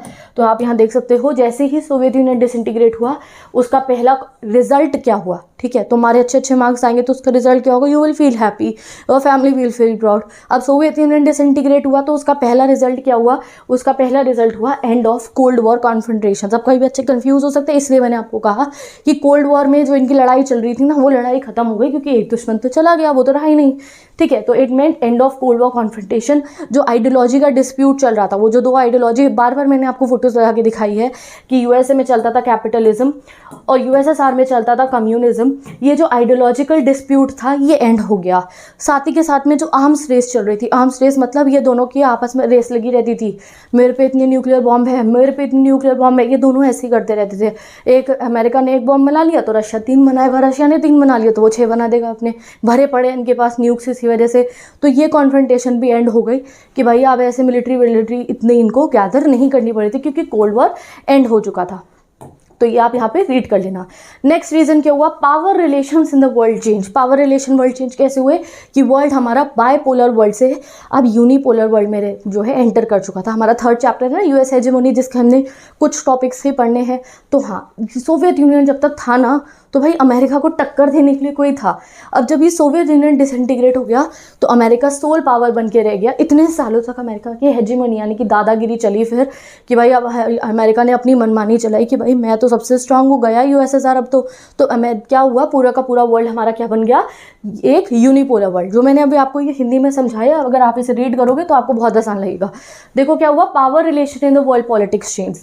पावर रिलेशन चेंज हुए मतलब world enter into a unipolar world. Unipolar world बन गया बाइपोलर से। ठीक है, अब क्या हुआ, the end of the cold war left open only 2 possibilities. अब कोल्ड वॉर एंड होने के बाद हमारे पास 2 पॉसिबिलिटी थी कि या तो सिर्फ और सिर्फ यूनिपोलर वर्ल्ड में हम रहेंगे जहाँ पे अमेरिका की दादागिरी चलेगी, या फिर एक और पॉसिबिलिटी थी कि शायद हमारे वर्ल्ड में एक मल्टीपोलर वर्ल्ड बन जाए। मल्टीपोलर वर्ल्ड मतलब क्या हुआ कि ऐसा ना हो कि भैया खाली अब एक अमेरिका नहीं, और भी कंट्रीज जैसे कि इंडिया हो गया, ठीक है, और जैसे कि ब्रिटेन, ये फ्रांस, ये सब कंट्रीज़ के पास भी अच्छी अच्छी पावर आ जाए और ये भी अमेरिका को टक्कर देने लगे। आज के समय में हम मल्टीपोलर वर्ल्ड में रहते हैं। अब अमेरिका के साथ में हमारी बहुत सारी ऐसी कंट्रीज़ हैं जिन्होंने मल्टीपोलर वर्ल्ड बना रखा है। India is powerful, Israel is powerful, बहुत सारी ऐसी कंट्री, ब्रिटेन, फ्रांस, हम सब अब जो है पावरफुल हैं। बट वो ज़माना ऐसा था जब यूएसएसआर गया तो भाई 2 पॉसिबिलिटी हो सकती है कि या तो मल्टीपोलर वर्ल्ड बनेगा यूनिपोलर, बट बना यूनिपोलर ही था। हेजिमोनी ऑफ अमेरिका बहुत ज़्यादा चली, अमेरिका की बहुत दादागिरी चली। ये जो बड़े बड़े इंस्टीट्यूशन है, वर्ल्ड बैंक, IMF, बहुत ज़्यादा इनकी दादागिरी चलनी शुरू हो जाती। ठीक है, अब नेक्स्ट क्या हुआ, पूरे वर्ल्ड मैप पे तीसरा कॉन्सिक्वेंस क्या हुआ, वर्ल्ड मैप पे बहुत सारी नई नई कंट्रीज आ गई। इसका क्या मतलब हुआ गाइस, ये जो 15 कंट्रीज थी इन सबको मिलाकर हम कह रहे थे यूएसएसआर। अब जैसे ही ये 15 की 15 अलग हो गई तो हमारे वर्ल्ड मैप पे 15 और नई कंट्रीज जुड़ गई। इनके अपनी इन्होंने अपनी कंट्रीज बना ली। ठीक है, अब कुछ कंट्रीज जो इनकी थी उन्होंने नेटो ज्वाइन करा। ठीक है, नेटो एक अलायंस है। ठीक है, इन्होंने नेटो ज्वाइन करा। बाकी कुछ कंट्रीज CIS का मेंबर बन गई थी। तो आप यहाँ पे देख सकते हो कि नई नई कंट्रीज जो है वो आ गई थी। अब जो ये सेंट्रल एशियन वाली रिपब्लिक्स थी ना, वो तजाकिस्तान, किर्गिस्तान, जिनको मैंने आपको दिखाया, कहा कि ये अलग होना ही नहीं चाहते थे, तो वो लोग तो क्लोज रहे रशिया से ही। बट बाकी काफ़ी सारे नेटो का हिस्सा भी आज के समय पे तो आप समझ ही सकते हो क्या चल रहा है। तो बाकी कुछ सारी नेटो का हिस्सा बनना चाहती। तो गाइज ये 3 थे हमारे क्या रिजल्ट कह सकते हो आप, या और रिएक्शन कह सकते हो कोल्ड वॉर का। क्या हुआ भैया, पहला क्या हुआ, पहला हमने क्या पढ़ा, एंड ऑफ कोल्ड वॉर, यानी कि जो बाइपोलैरिटी चल रही थी वो एंड हो गई। दूसरा, हमारा वर्ल्ड में पॉलिटिक्स चेंज हो गई। पॉलिटिक्स चेंज मतलब अब हम यूनिपोलर वर्ल्ड में एंटर हो चुके थे। एंड नेक्स्ट वॉज कि नई नई कंट्रीज अब हमारे वर्ल्ड पे आ चुकी थी और अब देखना था कि नई नई कंट्रीज का अब क्या होने वाला है। तो आप जानते हैं कि भाई जब इन्होंने सोवियत यूनियन से डिसइंटीग्रेशन हासिल करा, यानी कि जब इन्होंने पूरा का पूरा अपनी सारी फ्रेंडशिप लीव कर दी, तो उसका इन पे क्या इफेक्ट आया। अब आपको क्या लग रहा है कि बहुत आसानी से सब कुछ हो गया होगा कि इन्होंने अपनी कंट्री को डिसइंटीग्रेट कर दिया, तो क्या सब कुछ आसानी से होता? नहीं गाइस, इनको बहुत बड़ी कीमत चुकानी पड़ी इस चीज़ की। इनफैक्ट जिस हालत में ये पहले से ही रहे थे, उससे भी बुरी आप कह सकते हो सिचुएशन में बाकी सारी कंट्रीज आ गई थी आफ्टर द डिसइंटीग्रेशन। इनको क्या फेस करना पड़ा? Shock therapy. एग्जाम में डायरेक्ट क्वेश्चन आएगा, शॉक थेरेपी क्या है, शॉक थेरेपी के कॉन्सिक्वेंसेस क्या हुए। अभी 5 मिनट में मैं आपको समझा दूंगी, कोई तुम्हें रट्टा मारने की जरूरत नहीं पड़ेगी। देखो शॉक थेरेपी क्या है। शॉक मतलब आप समझ लो ना कि भैया शॉक लग जाना। तो जैसे ही ये 15 की 15 कंट्री जो है डिसइंटीग्रेट हुई, तो इन्हें शॉक लगा। क्या शॉक लगा? कि ये जो इनका ट्रांजिशन था ना कम्युनिज्म से कैपिटलिज्म में जाने का, ये आसान नहीं था। पहले ने गवर्नमेंट सब प्रोवाइड कर रही थी, थोड़ा डिक्रीज करी होगी बट कर तो रही थी ना, कि भाई ये लोगों को तो क्या था कि ये कम्युनिटी सिस्टम पे काम कर रहे थे सब। वो लोग, किसी का अपना घर नहीं है, स्कूल बच्चे पढ़ रहे हैं, ठीक है भाई गवर्नमेंट प्रोवाइड कर रही है, सब्सिडी बहुत मिल रही है, खाना भी मिल रहा है, धीरे धीरे कम हो रहा था बट मिलता तो था ना। बट जैसे ही ये लोग कैपिटलिस्टिक वर्ल्ड में एंटर करे, इनसे सारी सुख सुविधाएं छिन जाती हैं। पैसा इनके पास था नहीं इतना, इंडिविजुअल लोगों के पास इतनी इनकी पर कैपिटा इनकम थी नहीं, तो पूरा का पूरा रुइन हो जाता है सोवियत यूनियन। तो अब आप पूरा रीड करो, एग्जाम में डायरेक्ट डेफिनेशन लिखने को आएगी जो है शॉक थेरेपी की। ओके, तो क्या है शॉक थेरेपी? सिंपल, जो ट्रांजिशन था कैपिटलिज्म से कम्युनिज्म का, उसको बोला गया शॉक थेरेपी। और ये जो शॉक थेरेपी हुई थी पूरे की पूरी इन 15 कंट्रीज में, इसमें बहुत बड़ा रोल था वर्ल्ड बैंक और IMF का। वर्ल्ड बैंक IMF आपको पता ही है। तो भाई वर्ल्ड बैंक और IMF ने इनके यहाँ पे शॉक थेरेपी लगाई, यानी कि इनको कैपिटलिज्म में लाने की कोशिश करी। और इससे क्या हुआ, इनकी इकोनॉमीज, यहाँ पे जितने भी लोग थे ये और भी बुरी हालत में चले जाते हैं। अभी आप समझ जाओगे। तो end of these countries was required to make a total shift to capitalistic economy. इनको क्या करना था? अब जैसे सब कुछ कम्युनिज्म पे चल रहा था, कम्युनिज्म में प्राइवेट प्रॉपर्टी थी नहीं किसी के पास, सब कुछ गवर्नमेंट के द्वारा चल रहा था। अब इन टोटल प्राइवेटाइजेशन कर रहा था, यानी कि जितनी भी गवर्नमेंट की ये बड़ी बड़ी फैक्ट्रीज हैं इन सबको प्राइवेट ओनरशिप में लेकर आना था। Everything was to be sold out, सब कुछ सोल्ड आउट करके प्राइवेट सेक्टर में जाना था। It means privatization of state owned asset. ये तो मैंने आपको कहा, स्टेट ओन्ड मतलब जितनी भी गवर्नमेंट की और लोगों की, सब कम्युनिटी बेसिस पे। इतने बड़े बड़े इनके फार्म होते थे, वो कम्युनिटी के होते थे, यानी कि ऐसे नहीं कि किसी एक जने का ये फार्म है, नहीं, सब कम्युनिटी मिलके वहाँ काम करती थी और उनको आपस में नीड्स के अकॉर्डिंग सब कुछ बंटवारा हो जाता था। अब वो सब सिस्टम्स को एंड होना था। Collective farms were to be replace by private farming, यानी कि प्राइवेट फार्मिंग के हर फार्मर पे अपना अपना फार्म हो और वो अपना अपना पैसा कमाए, ठीक है। इनको फ्री ट्रेड ऑन करना था। और जितने भी पुराने अलायंसेस सोवियत यूनियन के बने हुए थे, यानी कि सोवियत यूनियन के पुराने जितने भी फ्रेंड्स थे, उन सबको भी एंड हो चुका था और बिल्कुल नया सिस्टम आने वाला था।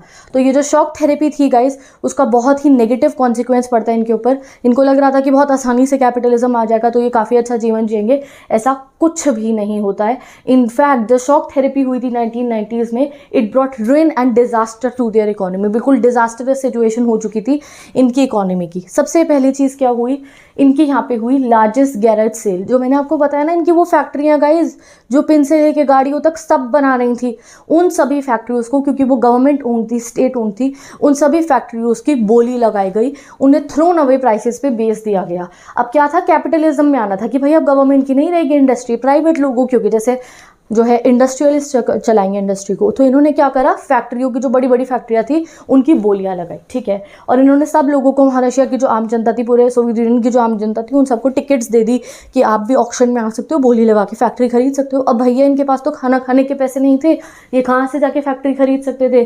काफ़ी सारे लोगों ने अपनी फैक्ट्री की जो ये कूपन इन्हें मिले थे वो सब ब्लैक में बेच दी, क्योंकि इन्हें रोटी खाने के पैसे चाहिए थे उससे। और जो है क्या हुआ, जो बड़ी बड़ी इंडस्ट्रीज थी सोवियत यूनियन की, जो इतना ज़्यादा आउटपुट लेकर आती थी, उन सबको बहुत सस्ते रेटों पे भेज दिया गया। किसको? जिन लोगों पे कुछ पैसा था। अब आप सोचो किस पे होगा, वही कम्युनिस्ट पार्टी के लीडर्स पे होगा पैसा, उन्होंने खरीद ली होंगी, या कोई और लोग जो थे। सब कुछ जो है इनका सिस्टम, जो पूरा इंडस्ट्रियलाइजेशन जो रशिया का था, सोवियत यूनियन का पूरे का था, वो सब एंड हो जाता है। इतनी बड़ी बड़ी इंडस्ट्रीज को थ्रोन अवे प्राइसेस पे बेच दिया जाता है, और इसको क्या बोला जाता है, लार्जेस्ट गैरेज सेल। एग्जाम में क्वेश्चन आ सकता है कि लार्जेस्ट गैरेज सेल क्या है।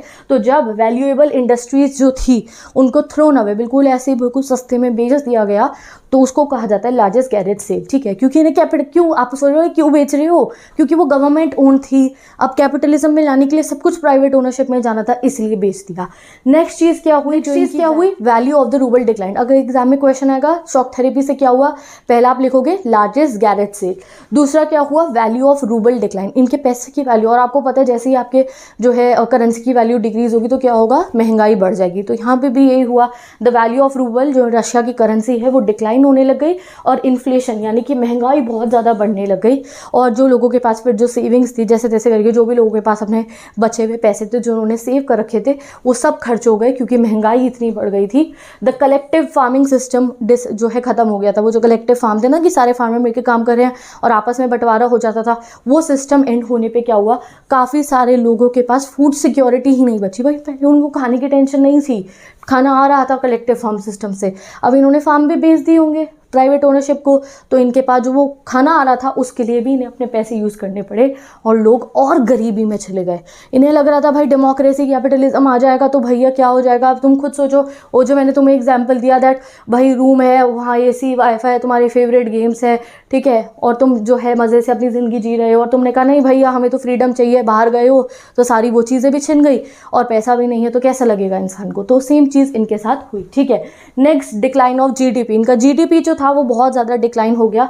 जो रशिया का जीडीपी 1999 का था ना, वो 1989 से काफ़ी ज़्यादा नीचे चला गया था, ठीक है, मतलब कि 89 में जो इनका जीडीपी हुआ करता ना उससे बहुत ज़्यादा डिक्रीज हो गया अभी का।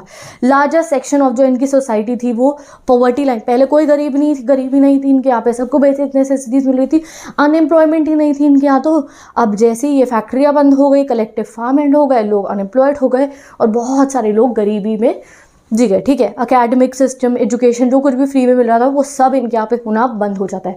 जो कुछ समझदार लोग थे यहाँ के वो माइग्रेट कर गए, वो ये कंट्रीज़ को छोड़ के कहीं और माइग्रेट करके, सो दैट वो अच्छा जीवन जी पाए, बट बाकी लोगों को वहीं रहना पड़ा। नेक्स्ट क्या हुआ, इमर्जेंस ऑफ माफिया। अब क्या हुआ, काफ़ी जैसे बड़ी बड़ी इंडस्ट्रीज जो थी, जिन लोगों पे बहुत पैसा था उन्होंने खरीद ली होंगी, और माफिया इमर्ज इन रशिया, और बाकी ये जितनी भी कंट्रीज़ थी उनमें काफ़ी सारे में माफिया इमर्ज हो गया और उन्होंने कंट्रीज़ को कंट्रोल करना शुरू कर दिया। तो privatization led to new economic disparities. तो प्राइवेटाइजेशन से क्या हुआ, देखो जिन लोगों पे उस ज़माने में पैसा था ना उनको तो कोई दिक्कत नहीं हुई, दिक्कत हुई आम आदमी को, क्योंकि उन पे तो मिनिमम सेविंग्स थी अपनी, वो कलेक्टिव फार्म के सिस्टम पे चलते थे, तो उनके तो सारे पैसे खत्म हो गए, और वो लोग जिन अमीर थे उनके मज़े आ गए, उन्होंने इंडस्ट्री खरीद ली, फार्म खरीद लिए और उनकी लाइफ हो गई बढ़िया, ठीक है। अब last but not the least जो है क्या हुआ इनके यहाँ, और जो गलत चीज़ हुई शॉक थेरेपी के बाद कि भाई अब इनकी अपनी अलग अलग कंट्रीज़ बन गई थी। एक बार रिवाइज कर लेते हैं शॉक थेरेपी के क्या रिजल्ट हुए। लार्जेस्ट गैरेज सेल हुई, इंडस्ट्री बिक गई, रूबल की वैल्यू डिक्लाइन हो गई, जीडीपी लो हो गया, लोग पॉवर्टी में आ गए, लोग को फूड शॉर्टेजेस हो गई, खाने को भी खाना नहीं था इनके पास। एंड लास्टली क्या हमने पढ़ा, अभी लास्ट हमने ये वाला टॉपिक पढ़ा था ना अपना, लास्ट हमने क्या रिजल्ट पढ़ा है कि भाई माफिया भी इमर्ज हो गया इनके यहाँ पे। और नेक्स्ट चीज़ गाइज, जब इनकी कंट्रीज़ की जो है अब क्या था, अलग अलग कंट्री बननी थी, अब इन सबको फ्रीडम मिल गया था, भाई ये कंट्री बनेगी अलग, रशिया, तजाकिस्तान अलग बनेगी, उज्बेकिस्तान अलग बनेगी। तो भाई जब अलग कंट्री बनी है तो कॉन्स्टिट्यूशन बनेगी हर कंट्री की। तो अब जो इनका पॉलिटिकल सिस्टम इन्होंने बनाना था, ये तो कह रहे थे डेमोक्रेसी चाहिए डेमोक्रेसी चाहिए, इन्होंने अपना पॉलिटिकल सिस्टम बहुत जल्दीबाजी में बनाया और इन्होंने अपने कॉन्स्टिट्यूशन को बनाने में ज़्यादा ध्यान नहीं रखा। फॉर एग्जाम्पल सेंट्रल एशिया का हमें बता रखा है, वो जो मैंने आपको सेंट्रल एशियन रिपब्लिक बनाई थी, वहाँ पे कैसे इन्होंने अपना सिस्टम बना दिया, बहुत सारी पावर जो है वो प्रेसिडेंट को दे दी। तो इन्होंने अपनी कॉन्स्टिट्यूशन बनाने पे ध्यान नहीं करा। जैसे जब हमें अंग्रेज़ों से आज़ादी मिली थी, यानी कि जब ब्रिटिशर चले गए थे, उसके बाद हमारी कंट्री की कॉन्स्टिट्यूशन बनने में बहुत समय लगा, क्योंकि हमारे फ्रीडम फाइटर्स ने, हमारी कंट्री के लीडर्स ने बहुत सोच समझ कर हमारी कॉन्स्टिट्यूशन को बनाया। और हमारी कॉन्स्टिट्यूशन एक लिविंग डॉक्यूमेंट में, अभी भी अगर कोई हालात के साथ चेंजेस लाने की ज़रूरत है तो हम कॉन्स्टिट्यूशन को अमेंड कर सकते हैं। तो बहुत टाइम लगाकर हमने अपनी कॉन्स्टिट्यूशन को बनाया, एक बेहतरीन कॉन्स्टिट्यूशन बनाई। इन्होंने क्या करा कि भाई कॉन्स्टिट्यूशन बना दी जल्दीबाजी में और बहुत सारी पावर दे दी प्रेसिडेंट्स को अपने। तो इनके प्रेसिडेंट पे होती है बहुत सारी पावर। एक एग्जाम्पल यहाँ पे बता रखा है कि कहाँ पे, यूटी का, यूटी करके आप याद कर लो, उज्बेकिस्तान और तुर्कमेनिस्तान का। यहाँ पे इन लोगों ने क्या करा, प्रेसिडेंट को इतनी पावर दे दी कि इनमें से एक कंट्री के प्रेसिडेंट ने क्या करा, दोनों का ही लिखा है, द प्रेसिडेंट्स ऑफ TU यानी कि तुर्कमेनिस्तान उज्बेकिस्तान, उन्होंने फर्स्ट 10 ईयर्स के लिए तो खुद को इलेक्ट कर ही लिया था, यानी कि 10 साल तक प्रेसिडेंट बने, और जब इनका पीरियड एंड हुआ खुद को और आगे 10 सालों के लिए इलेक्ट कर लिया। तो सोचो, इन्हें तो डेमोक्रेसी चाहिए थी, अब क्या हुआ, इनके प्रेसिडेंट के पास इतनी पावर आ गई कि पहले 10 साल के लिए रूल करा और आगे भी 10 साल अपना टाइम पीरियड बढ़ा लिया। अब आप सोचोगे कि ये कैसा पॉसिबल है, अगर ऐसा प्रेसिडेंट करेंगे तो क्या जुडिशरी ने क्या देखने के लिए, क्योंकि हमारी कंट्री में कैसा सिस्टम है, हॉरिजॉन्टल वाला, चेक एंड बैलेंस वाला सिस्टम है। एग्जीक्यूटिव, जुडिशरी और लेजिस्लेटिव है। अगर एग्जीक्यूटिव और लेजिस्लेटिव काम सही से नहीं करेंगे तो जुडिशरी, कोर्ट है हमारे पास। इन सब चीज़ों का ध्यान रखने के लिए कॉन्स्टिट्यूशन को फॉलो करा जा रहा है। इन्होंने जुडिशरी अभी तक बनाई नहीं थी ठीक से, तो जो प्रेसिडेंट कर रहे थे उनको रोकने के लिए कोई था ही नहीं। तो ऐसा इनका पॉलिटिकल सिस्टम बना। इकोनॉमी तो रुइन हो ही गई थी इनकी, इकोनॉमी वाइज तो इन्हें कोई बेनिफिट मिला ही नहीं। पॉलिटिकली भी जो इन्होंने सोचा था इन्हें डेमोक्रेसी मिलेगी एंड ऑल दैट, वो कुछ भी नहीं होता है। इनको बहुत अथॉरिटेरियन, यहाँ पे आप देख सकते हो कि प्रेसिडेंट ने क्या करा, अपने मतलब 20 साल तक रूल कर लिया और लोगों को उन्होंने अपोजिशन करना बंद कर दिया। कम्युनिस्ट पार्टी के टाइम पे भी तो यही था, लोग आवाज़ नहीं उठा सकते थे। इन दोनों कंट्रीज़ में सेम हुआ। अब जो जुडिशियल कल्चर था वो अभी येट टू बी स्टैब्लिश था। जुडिशरी जो थी अभी इतनी जल्दीबाजी में कैसे सब कुछ कर लेते, तो जुडिशरी अभी तक बनी ही नहीं थी। तो इनकी ऐसी कॉन्स्टिट्यूशन बनी जिसने प्रेसिडेंट को बहुत ज़्यादा पावर दी। तो आप समझ सकते हो that you also know that कितनी ज़्यादा पावरफुल होते हैं इनके प्रेसिडेंट, ठीक है। तो एक बार इसको देख लो। The constitution of all these countries were drafted in a hurry, most including Russia. Russia की भी बहुत जल्दीबाजी में बनी थी। They had a strong executive president, यानी कि बहुत सारी पावर प्रेसिडेंट के पास चली गई थी एंड जो है पार्लियामेंट को रिलेटिवली वीक कर दिया गया था, तो उसका भी बहुत ज़्यादा इफेक्ट पड़ा। तो ये था consequences of the shock therapy कि भाई इकोनॉमी भी रुइन हो गई, पॉलिटिकल सिस्टम भी अच्छा नहीं हुआ, डेमोक्रेसी भी बस नाम के लिए मिली इन्हें, अथॉरिटेटिव रूल इन पे फिर स्टार्ट हो गया। अब आप कहोगे कि भाई सब कुछ ठीक होता है या नहीं इनके यहाँ पे, तो नहीं, ठीक होना शुरू होता है। रिवाइवल होती है इनकी इकोनॉमी की, कि कब से होती है, लगभग और 10 सालों बाद जाके इनकी इकोनॉमी रिवाइव करनी शुरू करती है, यानी कि 2000 से 2000 के पीरियड तक जाके 1991 में हुआ था डिसइंटीग्रेशन। 10 साल बाद जाके इनकी इकोनॉमी रिवाइव होती है। क्यों होते हैं? क्योंकि आपको पता है इन कंट्रीज़ में बहुत ज़्यादा तेल है, नेचुरल गैसेज है, तो इनका रीज़न फॉर रिवाइवल था natural gases like oil, gas और मिनरल्स। इन्होंने फिर ना वो इंपोर्ट करने शुरू कर दिया, यानी कि बाहर बेचना शुरू कर दिए, तो इनके पास जो है इनकी इनकम स्टार्ट हो जाती है। और कुछ ऐसी कंट्रीज जिनके पास अपने वो नहीं थे, मिनरल्स नहीं थे, नेचुरल रिसोर्सेज नहीं थी, तो उन्होंने जो उनकी रास्ता है जो उनके कंट्री का, उसमें से पाइपलाइंस गुजर के गई, तो उन्हें उन पाइपलाइंस का रेंट मिला और उससे उनकी इकोनॉमी जो है वो रिवाइव हो गई। तो 2000 के बाद से इनकी इकोनॉमी रिवाइव होनी शुरू होती है। उससे पहले तो ये बहुत मुश्किल इनकी इकोनॉमी रही थी। 2000 के बाद क्यों शुरू होती है? क्योंकि उन्होंने तेल बेचना शुरू कर दिया, नेचुरल गैस वगैरह बेचनी शुरू कर दी। जिन कंट्रीज़ पे नहीं था तो उन्होंने पाइपलाइंस के रेंट के थ्रू उनकी इकोनॉमी रिवाइव हो गई। तो आप यहाँ देख सकते हो the reason for revival for most of the economies was export of natural resources. इन्होंने नेचुरल रिसोर्सेज एक्सपोर्ट करनी शुरू कर दी, ऑयल, नेचुरल गैस, मिनरल, इन्होंने सब एक्सपोर्ट करा। Azerbaijan, Kazakhstan, Russia, Turkmenistan, Uzbekistan are major oil and gas producer. अभी भी आप चेक कर सकते हो दैट इन पे कितना सारा ऑयल और ये नेचुरल रिसोर्सेज है। बाकी कंट्रीज 15 थी ना, इनमें तो 5-6 का ही नाम पड़ा है। बाकी कंट्रीज का क्या हुआ, मैंने आपको बता दिया कि इनके ऊपर से जब पाइपलाइन निकल के गई तो इन्हें उन पाइपलाइन के लिए रेंट मिली और कुछ अमाउंट ऑफ मैन्युफैक्चरिंग भी स्टार्ट हो गई। ऐसा नहीं था कि भाई इंडस्ट्री वगैरह स्टार्ट ही नहीं हुई, नहीं, मैन्युफैक्चरिंग वगैरह, फिर इनके पास पैसा आया तो उन्होंने इंडस्ट्री लगाई और मैन्युफैक्चरिंग इनके यहाँ पे स्टार्ट हो गई। तो this was all about our chapter. अब बस आखिरी के 2 टॉपिक बचे और चैप्टर हो जाएगा कंप्लीट आपका। फिर एडेड टॉपिक तो मैं आपको नेक्स्ट वीडियो में कवर कराऊंगी। तो अब हम पढ़ते हैं गाइस कि और क्या क्या प्रॉब्लम्स हुई इन कंट्री। अभी तो आपने बस ना पॉलिटिकल और इकोनॉमिक प्रॉब्लम पढ़ी है डिसइंटीग्रेशन के बाद। इस डिसइंटीग्रेशन के बाद इनकी कंट्री में वॉर्स होने भी शुरू हो गए थे। जैसे आपको पता है जब आज़ादी मिली थी तो आपने देखा ना दैट इंडिया पाकिस्तान का भी पार्टीशन हो गया था और उस ज़माने में भी कितना ज़्यादा जो है कितनी जो है एट्रोसिटीज़ हुई, किलिंग्स हुई। तो सेम चीज़ इनके साथ में भी हुई।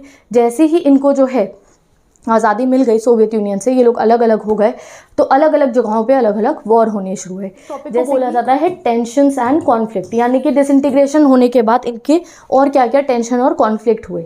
तो एक अभी हम रिसेंटली इस चीज़ के बारे में तो सुन भी रहे हैं कि रशिया की 2 बहुत मेजर रिपब्लिक्स थी, चेचन्या और दागिस्तान। आप रशिया का मैप देखोगे तो वहाँ उधर साइड यहाँ पे है चेचन्या और दागिस्तान। ये जो दो रिपब्लिक्स थी, यहाँ पे क्या चला, सेशनिस्ट मूवमेंट। इन दोनों ने कहना शुरू कर दिया कि हमें अपनी अलग कंट्री बनानी है, चेचन्या ने और दागिस्तान पे। तब इनके ऊपर बॉम्ब गिरा दिया जाता है, गलत कहा जाता है इसको, यूएन में भी बहुत बोला गया कि ये बहुत गलत चीज़ हुई थी। चेचन्या और दागिस्तान ये दोनों कह रहे थे कि भाई हमें रशिया रशिया से अलग होना है तो इनके ऊपर बॉम्ब गिरा दिया गया था because they started this. And ये एक बहुत बड़ा, आप सोचो कितना वायलेंस रहा होगा यहाँ पे कि इनके ऊपर बॉम्ब गिरा दिया गया था। तो ये सेशनिस्ट मूवमेंट सबसे पहले इनके सामने आया। फिर काफ़ी सारी ऐसी कंट्रीज थी जहाँ पे सिविल वॉर चला, जैसे कि तजाकिस्तान जैसी एक बिल्कुल सोवियत यूनियन से लोग डिसइंटीग्रेट हो गए, इनकी कंट्री में 10 साल तक सिविल वॉर चला। 10 साल गए, 10 साल लोगों को पता ही नहीं कब दंगा हो जाए भैया सड़कों पे। 10 साल तक इनके यहाँ पे सिविल वॉर चला, 2001 तक। जॉर्जिया ने डिमांड करा इंडिपेंडेंस। जॉर्जिया की भी दो अलग अलग, जैसे कि आप समझो ना कि एक कंट्री की 2 स्टेट कहने लग जाए हमें अलग बना दो, हमें अलग कंट्री बना दो, सेम चीज़ इनके यहाँ पे होने लग गई। जोनल कॉन्फ्लिक्ट्स बहुत ज़्यादा हुए। जोनल कॉन्फ्लिक्ट मतलब कि अलग अलग जोन्स में लड़ाइयाँ हो रही हैं। यूक्रेन में, किर्गिस्तान में, जॉर्जिया में, कोई कंट्री रिवर के वाटर पे लड़ रही है, इनकी अलग अलग तरीके से लड़ाइयाँ होनी शुरू हो जाती है। जो नॉर्मल सिटीजन्स थे उनके लिए रहना बहुत मुश्किल हो गया था। एक डेमोक्रेसी नहीं मिली, इकोनॉमी भी रुइन हो गई, ऊपर से वॉर हो रहे थे इन कंट्रीज़ के अंदर। तो आप सोच सकते हो कि इनकी कितनी प्रॉब्लमैटिक सिचुएशन रही होगी। तो टेंशन कॉन्फ्लिक्ट वाले हमने टॉपिक में क्या पढ़ा? पहला सेशनिस्ट मूवमेंट। सेशनिस्ट मूवमेंट कहाँ पे हुआ? रशिया की 2 रिपब्लिक चेचन्या और दागिस्तान में। इन्होंने कहा हमारे को अलग कंट्री बना दो, तो इनके ऊपर बॉम्बिंग हुई और ये कॉन्फ्लिक्ट स्टार्ट हो गया। दूसरा सिविल वॉर। सिविल वॉर कहाँ पे चला? तजाकिस्तान में चला 10 सालों तक और जॉर्जिया में भी हुआ। तीसरा जोनल कॉन्फ्लिक्ट हुए। जोनल कॉन्फ्लिक्ट मतलब जोन में अलग अलग बातों पर लड़ाई हो रही है, रिवर वाटर के ऊपर, बाउंड्री डिस्प्यूट्स के ऊपर। इसमें कौन कौन सा हमने पढ़ा? यूक्रेन, किर्गिस्तान और जॉर्जिया, ये तीनों बाउंड्रीज के ऊपर लड़ना शुरू कर देते हैं और इस सब की वजह से इंस्टेबिलिटी बहुत ज़्यादा इन कंट्रीज़ में आ जाती है। जो सेंट्रल एशियन रिपब्लिक है, वो जो पूरा मैंने आपको मैच के बीचों बीच दिखाई थी, जो सेंट्रल एशिया वाली रिपब्लिक्स है, ये अपने ना रिसोर्सेज के लिए लड़ने लग गए। ऑयल कंपनीज वगैरह के बीच में बड़ी टेंशन हो गई कि हम इनके यहाँ पे जो है जाके एक्सपोर्ट कराएंगे गैस को एंड ऑल दैट। ठीक है, लास्ट में अगर मैं बात करूँ तो ये इनका स्प्लिट पीसफुली हो गया था। चेकोस्लोवाकिया, अगर आप मैप देखोगे तो मैप पे आपको 2 कंट्रीज दिखेंगी, एक चेक है, एक स्लोवाकिया है। तो पहले की एक हट्टी थी, इनका स्प्लिट जो है पीसफुल हो जाता है और सबसे ज़्यादा डेंजरस रहता है यूगोस्लाविया का स्प्लिट। अभी अगर इसको पढ़ाने बताऊंगी मैं तो भाई बहुत देर लग जाएगी। बस आप ये समझो कि एक कंट्री हुआ करती थी यूगोस्लाविया। ठीक है, इसको जो है जब इसका ब्रेकअप होता है, यानी कि जब ये कंट्री अलग होती है, तो इसको बहुत छोटे छोटे अलग अलग सेवरल प्रोविंसेस में बांट दिया जाता है। आज के समय पे ये सब अलग अलग कंट्री आप देखोगे, क्रोएटिया, स्लोवेनिया, बोस्निया और हेर्जेगोविना। इन्होंने क्या करा, ये सब यूगोस्लाविया का पार्ट थे, इनके बहुत दंगे हुए, बहुत लड़ाई हुई और ये सब की सब अलग अलग कंट्रीज़ बन गई। तो आप खुद इमेजिन कर सकते हो, ये जो यूगोस्लाविया था, यहाँ पे नेटो का भी इंटरवेंशन हो गया था। तो आप खुद सोच सकते हो कि इनको कैपिटलिज्म में आने से क्या फ़ायदा हुआ। क्या हुआ फ़ायदा? कि भाई इकोनॉमी ख़त्म हो गई। पॉलिटिक्स, इनकी डेमोक्रेसी चाहिए थी, वो भी अच्छे से इस्टेब्लिश अभी तक नहीं हो पाई थी। तीसरी चीज़, इनको लग रहा था कि अच्छा चैन की जीवन स्टार्ट होगा, बट उसकी जगह क्या हुआ, बहुत सारी कंट्रीज़ में दंगे और लड़ाइयाँ होनी शुरू हो जाती है और इस वजह से इनकी इकोनॉमी बहुत बैकवर्ड चली जाती है और अमेरिका और ज़्यादा पावरफुल हो जाता है। तो समझ गए? तो एंड ऑफ बाइपोलैरिटी से क्या हुआ, सोवियत यूनियन डिसइंटीग्रेट होने से इनको काफ़ी कुछ झेलना पड़ा। हाँ, वक्त के साथ सब बदल जाता है, आगे आगे चल के तो हर कंट्री ने अलग अलग तरीक़ों से अपना जो है डेवलपमेंट किया, बट उस समय पे आप सोचो कि इनके जो है क्या क्या इन कंट्रीज़ में हुआ था। ठीक है, अब लास्ट टॉपिक आ जाता है हमारा अभी, वो है India and the post communist countries. यानी कि पोस्ट कम्युनिस्ट मतलब ये जो 15 कंट्रीज़ थी ना, इनको पोस्ट कम्युनिस्ट बोला जाता है। पोस्ट मतलब बाद में और कम्युनिस्ट मतलब कि ये पहले कम्युनिज्म पे चलती थी। India and the post communist country, तो हमारा ना सभी कंट्रीज़ के साथ रिलेशन था, ऐसा नहीं हम किसी से बातचीत नहीं करते थे, इन 15 की 15 के साथ हम बात करते थे। बट हाँ, बेस्ट फ्रेंड था हमारा रशिया। इंडिया और रशिया के आज से नहीं, बहुत सालों से ही, यानी कि कोल्ड वॉर उससे ज़माने से ही बहुत अच्छे रिलेशंस थे हमारे रशिया के साथ में। तो आप यहाँ पे पढ़ सकते हो, India has maintain a good relation with all the post communist countries. यानी कि ये सारी से हमारा अच्छा रिलेशन था, चाहे वो कजाकिस्तान, मान लो, किर्गिस्तान, सबके साथ हमारे अच्छे रिलेशन थे, बट बेस्ट फ्रेंड था हमारा रशिया। ठीक है, आज के समय पे भी इंडिया और रशिया का जो रिलेशनशिप है बहुत ज़्यादा अच्छा है और हमारी जो हिस्ट्री से, यानी कि बहुत अच्छी फ्रेंडशिप रही है इंडिया की और रशिया की बहुत पुराने ज़मानों से। ठीक है, रशिया और इंडिया जो है एक विजन भी इकट्ठा शेयर करते हैं, ये आपको लिखना पड़ेगा, वो है मल्टीपोलर वर्ल्ड का। यानी कि एक ऐसा वर्ल्ड हो जहाँ पे हर कंट्री पावरफुल हो, ऐसा ना हो कि बस एक यूएसए पावरफुल हो जाए, अमेरिका पावरफुल हो जाए और वो अपने मनमानी चले। नहीं, इंडिया भी ऐसी ही सोच के कि एक मल्टीपोलर वर्ल्ड बने, बहुत सारी कंट्रीज़ पे, सब पे अलग अलग पावर हो, और रशिया की भी यही सोच है। ठीक है, मोर देन 80 बायलेटरल एग्रीमेंट्स, 80 से भी ज़्यादा बायलेटरल एग्रीमेंट जो है इंडिया और रशिया के बीच में साइन हुए हैं। और रशिया ने काफ़ी बार जब हमें हेल्प की ज़रूरत होती है तो हमारी हेल्प भी करी है बहुत सारे रीजंस से। तो आपको पता हो तो बताना मुझे कमेंट सेक्शन में। ठीक है, अब नेक्स्ट जो है, India stand to benefit from its relationship with Russia on issues like Kashmir. जब भी कश्मीर इशू आता है तो भी हमारे को रशिया के साथ फ्रेंडशिप से हेल्प मिलती है। अगर कोई इंटेलेक्चुअल इन्फॉर्मेशन शेयर करनी हो, कोई कंट्रीज़ की सिक्योरिटी से रिलेटेड इंपॉर्टेंट इन्फॉर्मेशन हो, तो उसमें भी रशिया जो है हमारी मदद करता है। ठीक है, Russia stands to benefit from this relation because India is the second largest arms market for Russia.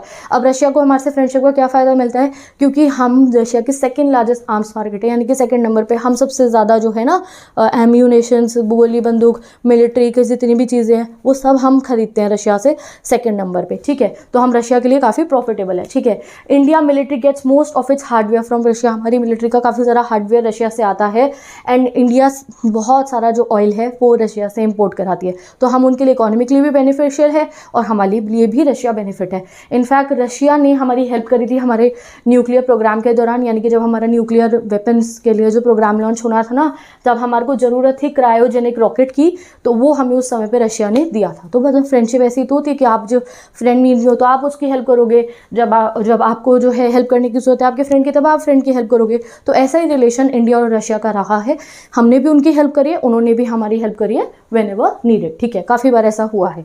और हमारी और रशिया के बीच में एक फ्रेंडशिप ट्रीटी भी साइन हुई थी 20 साल की, वो हमने कोल्ड वॉर चैप्टर में पढ़ा था, बट अभी आपको यहाँ इस चैप्टर में नहीं पढ़ाया गया तो मैं आपको नहीं बता रही हूँ। तो ये 4-5 पॉइंट तो आपको लिखने ही होंगे कि रशिया और इंडिया का इकोनॉमिक रिलेशंस भी बहुत अच्छे हैं, हम उनके काफ़ी सारे चीज़ों को इम्पोर्ट कराते हैं अपने यहाँ पे, और रशिया के लिए हम भी बहुत इंपॉर्टेंट है क्योंकि हम उनके प्राइमरी जो है उनके कस्टमर हैं, हम उनसे मिलिट्री की चीज़ें भी खरीदते हैं, हम उनसे जो है ऑयल और नेचुरल गैस भी इंपोर्ट कराते हैं, तो हम भी उनके लिए इंपॉर्टेंट है। और फ्रेंडशिप वैसे भी बहुत अच्छी है, कश्मीर इशू हो तो भी रशिया हमारी हेल्प करता है एंड अच्छे फ्रेंड्स हैं हम। तो सिंपल यही था हमारा last topic, that was India का रिलेशन विद पोस्ट कम्युनिस्ट। बाकी कंट्रीज़ के बारे में हमने नहीं पढ़ा रिलेशन कैसा था 14 के साथ, हमने बस रशिया से पढ़ा, बाकी के साथ भी ठीक था, रशिया के साथ में बहुत ज़्यादा ही अच्छा रिलेशन था।